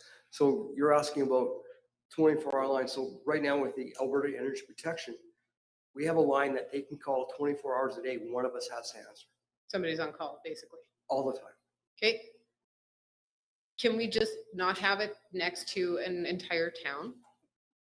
I get that there's clay there. There's clay everywhere. I don't think you're going to get away from it anywhere near here. I really don't think that we need to figure this out the hard way. Whether you're up to date with the things that happen in our community, we've had our fair share of this crap hitting the fan. And I really don't want to be the test bunny for this. It doesn't make sense. I'm going to fight you tooth and nail. Sorry, guys, it's not a good idea. That's your prerogative. I mean, we would disagree in the fact that it's a good site and there's a number of fail-safe conditions in place that will not occur. Nothing is perfect, absolutely.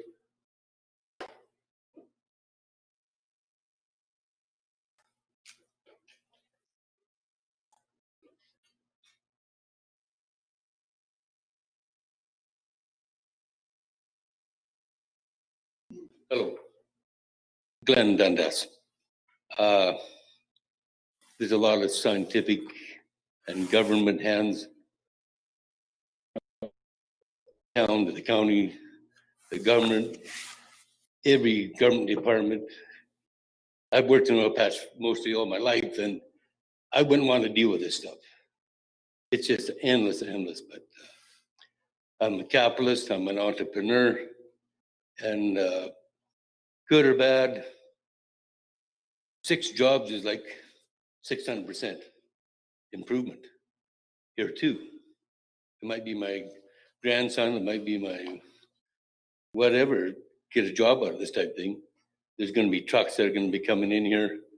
They're going to be stopping maybe at the garage and getting some fuel, getting some pop or chips or whatever at the local grocery store. Maybe need a tire repair at the shop, need some welding at the welding shop. I'm in the business myself. I might get some work out of it. I don't know. But I'd like small business. I like to see small business go because it benefits us all, I do believe.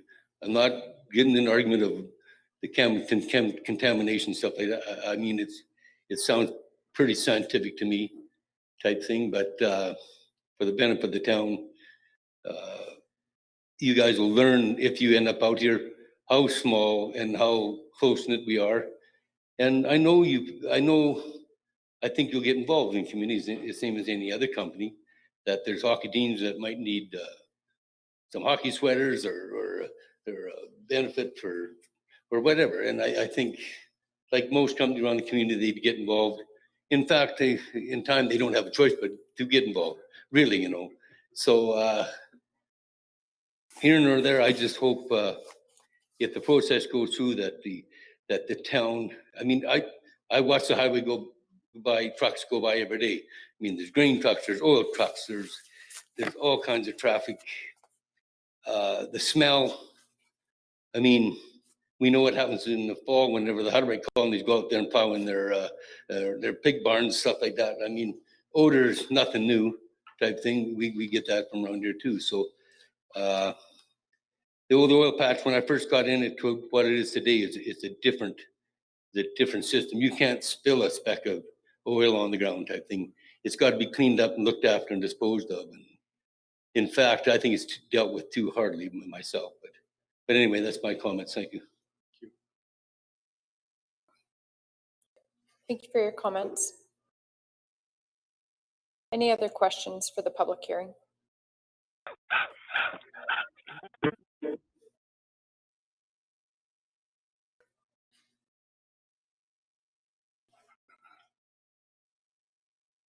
Staff, do you have final comments?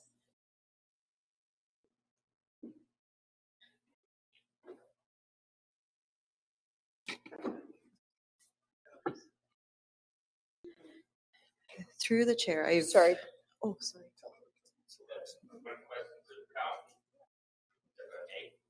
Certainly. If you can just state your name again, sir, sorry. Robert Knutson. I'm curious if the traffic does become extraordinarily heavy, is what's going to happen with our road? 561 here is a terrible, terrible road. Is what the county's going to receive from taxes help to improve the road conditions and signage and approaches and stuff like that?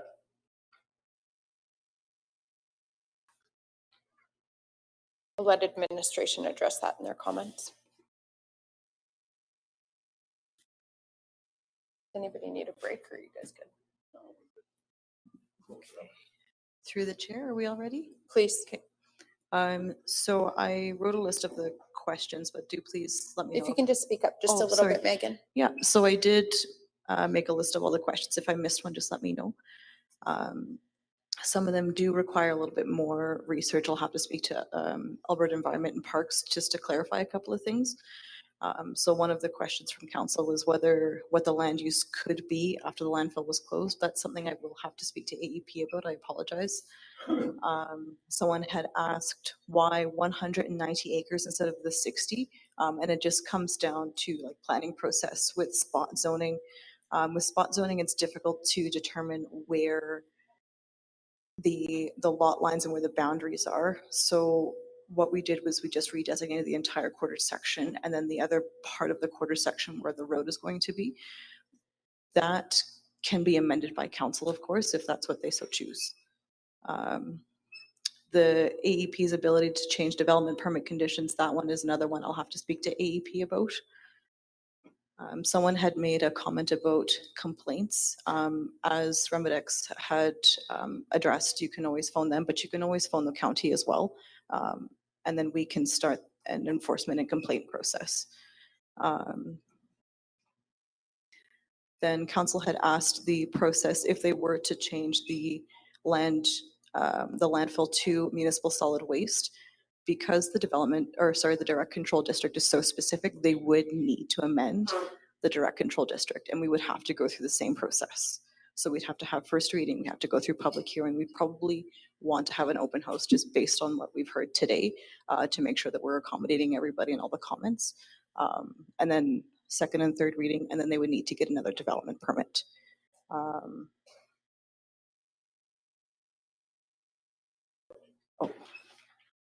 Then there was the question on the taxes. We got a rough estimate just based on the phase one, so about 15 acres with an 11 by 90 at 80 ton truck scale and a 12 by 20 relocatable office building. They were all deemed non-residential assessment, and the estimate property tax total was $3,036.69, of which $2,039.95 would be going to the municipality, and $957.05 would be going to education.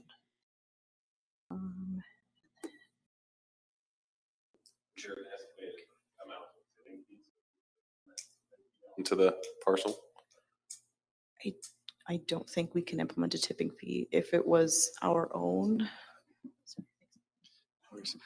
Thanks, Megan, for the clarification. With regards to tipping fees, it's a little difficult in that and now this isn't definitive, I say this very loosely, and we would need to look at the legalese behind this, is that bylaws would need to be applied, and the bylaw specifically would need to be applied countywide, and specific uses can be under there. Now, the legal ramifications behind it, or how much teeth that bylaw would have, that would be a direction for council to direct staff and administration to look into if that is in fact feasible.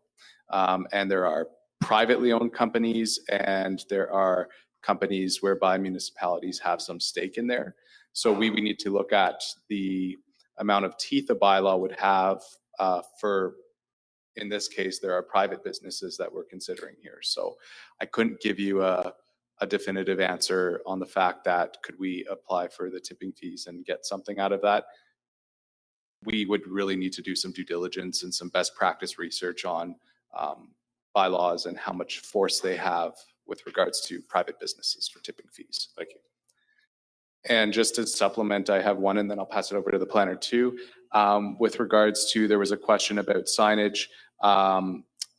We would need to confirm the signage design from Alberta Transportation, and the county could apply for it. And that was from the manager of transportation and agriculture on that one. And I'll pass it back to the planner too.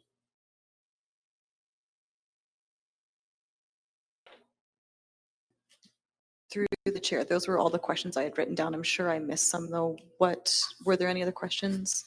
Through the chair, there was one question about to the council on transportation, and we are in contact with transportation. The ministers, our staff is in contact with transportation throughout the year on road issues, specifically with transportation on the secondaries and primaries, or all primaries now. And council is in discussions 2 to 3 times a year with our MLAs as far as road conditions and which roads we want them to look at. So that's ongoing, and development creates some of that drive. So yeah, it gets looked at on at least 2 to 3 times a year. Any other questions that council had for administration?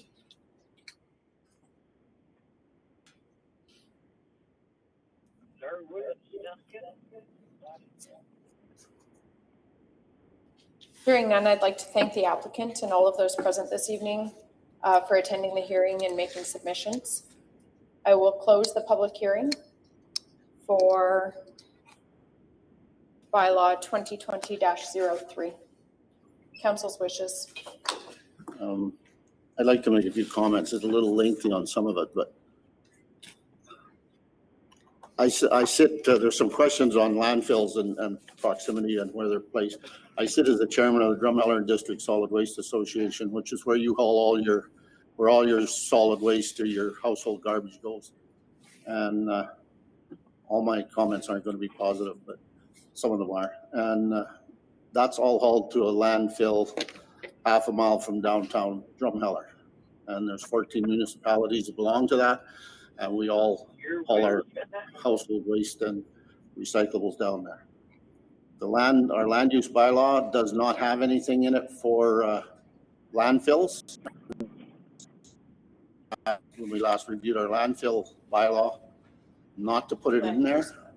If it's not in our land use bylaws, nobody can force us to put it in there. But if there's something about landfills in there, then it can be amended, it can be whatever. So we didn't feel that we needed to worry about that because we belong to an association that has a landfill in another jurisdiction. And we have gone through an issue a few years back, Cars Land, over a commercial landfill that BFI was trying to put in place, and they were trying to amend our land use bylaw to make that happen. That's where that comment came from, to eliminate it from our landfill. This application is for redesignate land use through a direct control, which I have no problem with. It has to come to council. Council has to deal with it.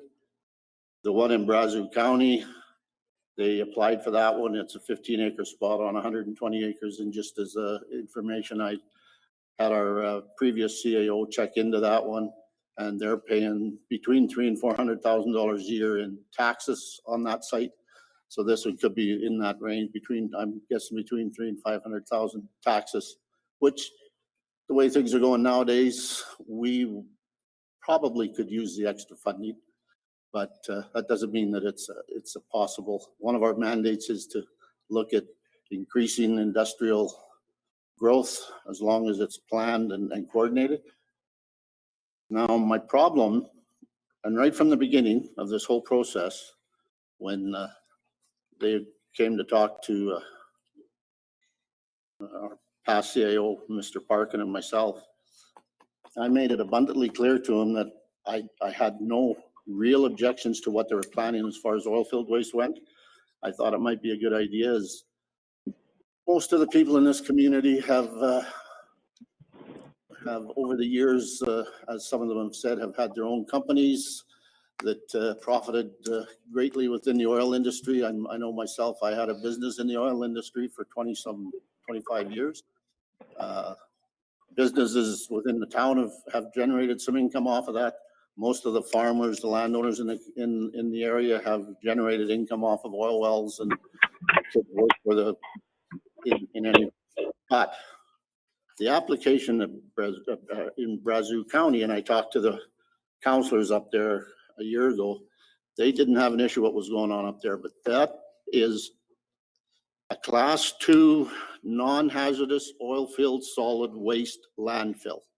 And in their application, they spoke to that 4 different times, and every time it was classified as a Class II non-hazardous oil-filled solid waste landfill. This one is coming to us, and it's coming to us as a non-dangerous oil-filled waste, and that's what I'm concerned with, is the non-hazardous industrial waste. And if you look at what they're talking about soils, hydrovacs, soils that come from gas stations, auto shops, chemical plants, wash bays, sump, solid processing of production waste such as filters or used containers. Those come out of urban municipalities. And the 561 runs right into the second biggest urban, or the biggest urban municipality in this province, and it's only an hour away. And that concerns me. As Tom spoke to one that we've had trouble with, it's the same issue that we're having over there. We can't change our application. This is an application to rezone it so that they can apply for a development permit. At the point when the development permit comes forward, then we review it. That's when the transportation does their study on it, and they'll either make them do some work on the road for the entrance and egress in and out of the site. There are conditions about operating hours, condition about, I don't know if we can put that on there, a number of trucks, all those things come under the conditions. But everything that, from this point going forward is appealable. So any condition that we put on there is appealable to a different board that does not answer to the council. I don't have an issue with what they want to do out there. My issue is with the way the permits come in and asking us to redesignate it as a non-dangerous oil-filled waste, which I don't have an issue with, but I have a huge issue with the non-hazardous industrial waste, which is going to come from an urban area. And that's a no-starter for me. I do not want garbage coming out of Calgary and coming into this municipality. And I'm sorry, but that's the way I feel about it. And I don't think we can make it, we can't ask them to change their application. They knew it from the start, because I made it abundantly clear that I would not accept, as personally, and from as far as I was concerned, as I wouldn't accept anything that brought in waste from Calgary. I don't know how the rest of the council feels, but that's the way I feel. So are you putting a motion on the floor then, Ben? Not yet, not unless somebody else wants to. Well, I think we should save the debate until we have a motion on the floor. So I will move that the proposed recommendation is not accepted. Can we put I don't know if we can put a negative motion on the floor.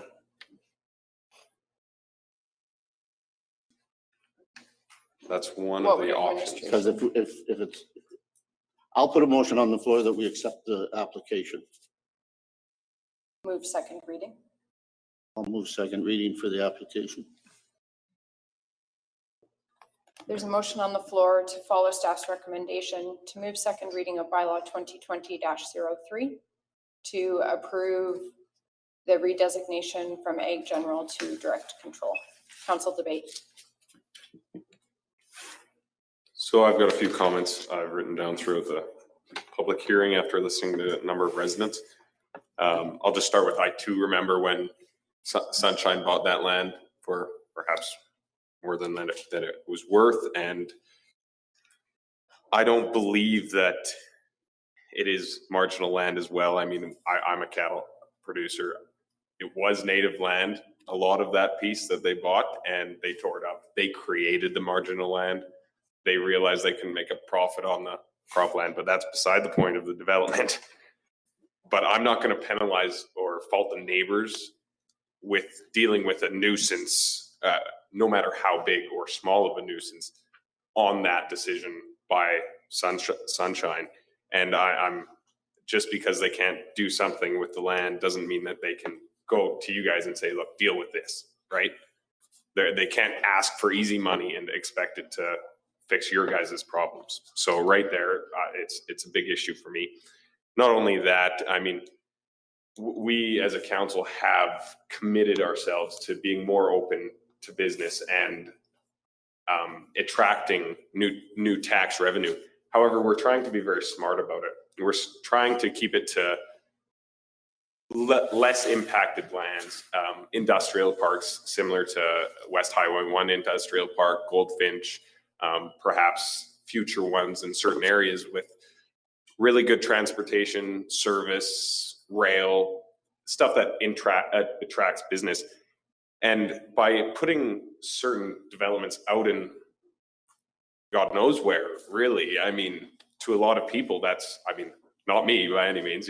Most of you know where I live, and I'm glad that I'm that far away from things. But to have development, and I mean, to a broader sense, I mean, there's certain groups of people that have it easier because we allow them to diversify outside of those industrial parks. I mean, there's roofing and fabrication shops in the county that aren't close to any of those services that we're making other developers go to. And to me, that's not fair. We're giving a hand up to certain groups. I'm not going to say the groups. I'm sure you guys can figure them out. But so by allowing these sort of developments, I mean, it might help us financially, but we want to be smart about bringing in that revenue. And that's why another reason I just can't support this. I mean, it's a quarter section. And I agree that we need landfills like this, but this isn't the right spot, right? We need places where it's going to be less impacted, where the landowners have signed up and said, hey, this is where we want to develop this. It's not going to affect us. There's the #1 corridor right there. I mean, stuff like that you guys are on board with. Those are the areas that we want to develop, not on what used to be native grass that should be still running cows. But besides the point, I just try to get over that. But yeah, right there, that's why I can't support Ben's motion, and I know why he put it on there. But so I apologize, but that's where I stand on things.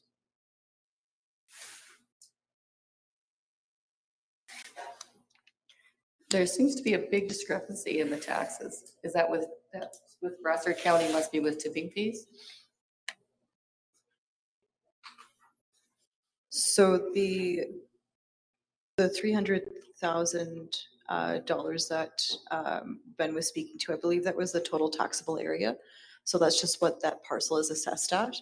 So what their actual property taxes are, I'm not sure, but they wouldn't.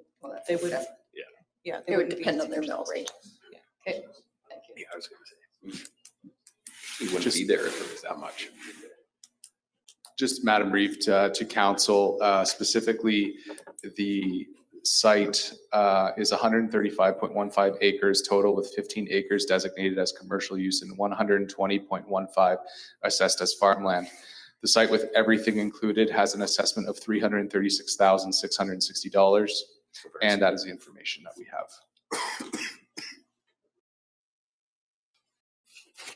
Does that clarify?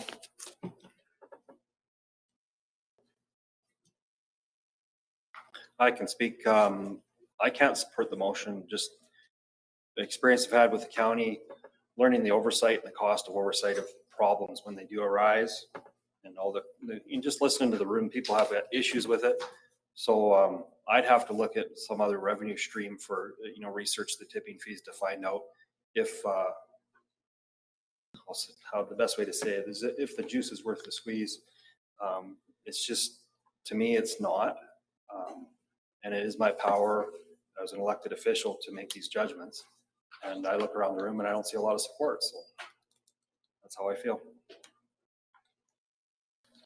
Yeah, and just to jump in on Scott's point, I too agree. I mean, if there was added benefit, I know we've seen certain landfills that bring in over 3 million through tipping fees, private industry.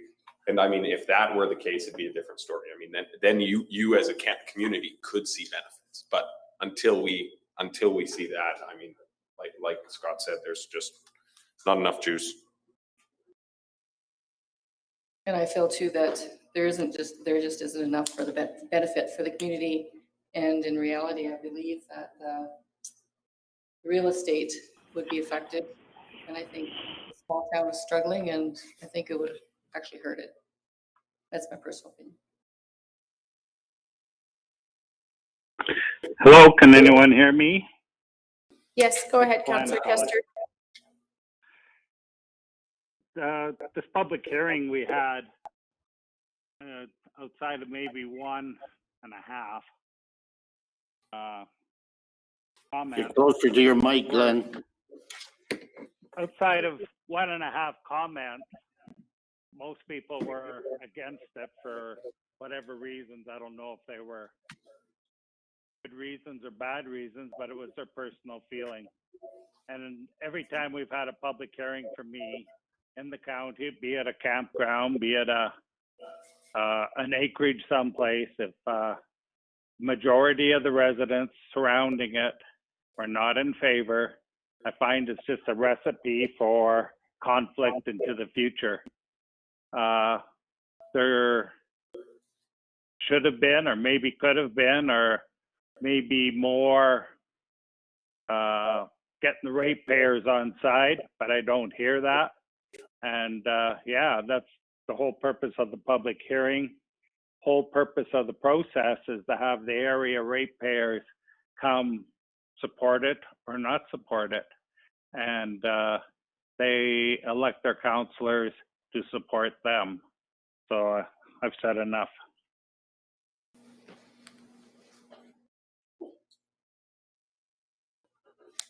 Any further debate?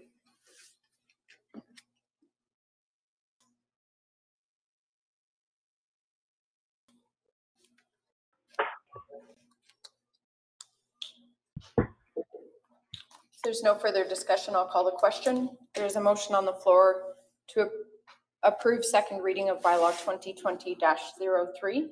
Is any councillor opposed? Yes. Opposed? Yes. Hearing opposition, we'll do a roll call vote. Reeve Amber Link is opposed. Deputy Reeve Clausen. Opposed. Councillor Wilson. Opposed. Councillor Bigger. Opposed. Councillor Eichert. Opposed. Councillor Kester. Opposed. Councillor Armstrong. Unanimous. Motion is defeated. Would administration recommend that we consider rescinding first reading? Madam Reeve and Council, yes. I move to rescind first reading of bylaw 2020-03. Council discussion.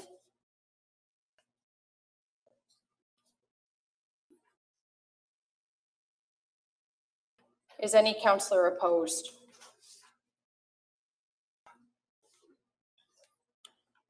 Hearing none, the motion is carried and first reading is rescinded. That concludes our agenda for this evening. I will adjourn the meeting. Thank you, everybody, for coming. Good night.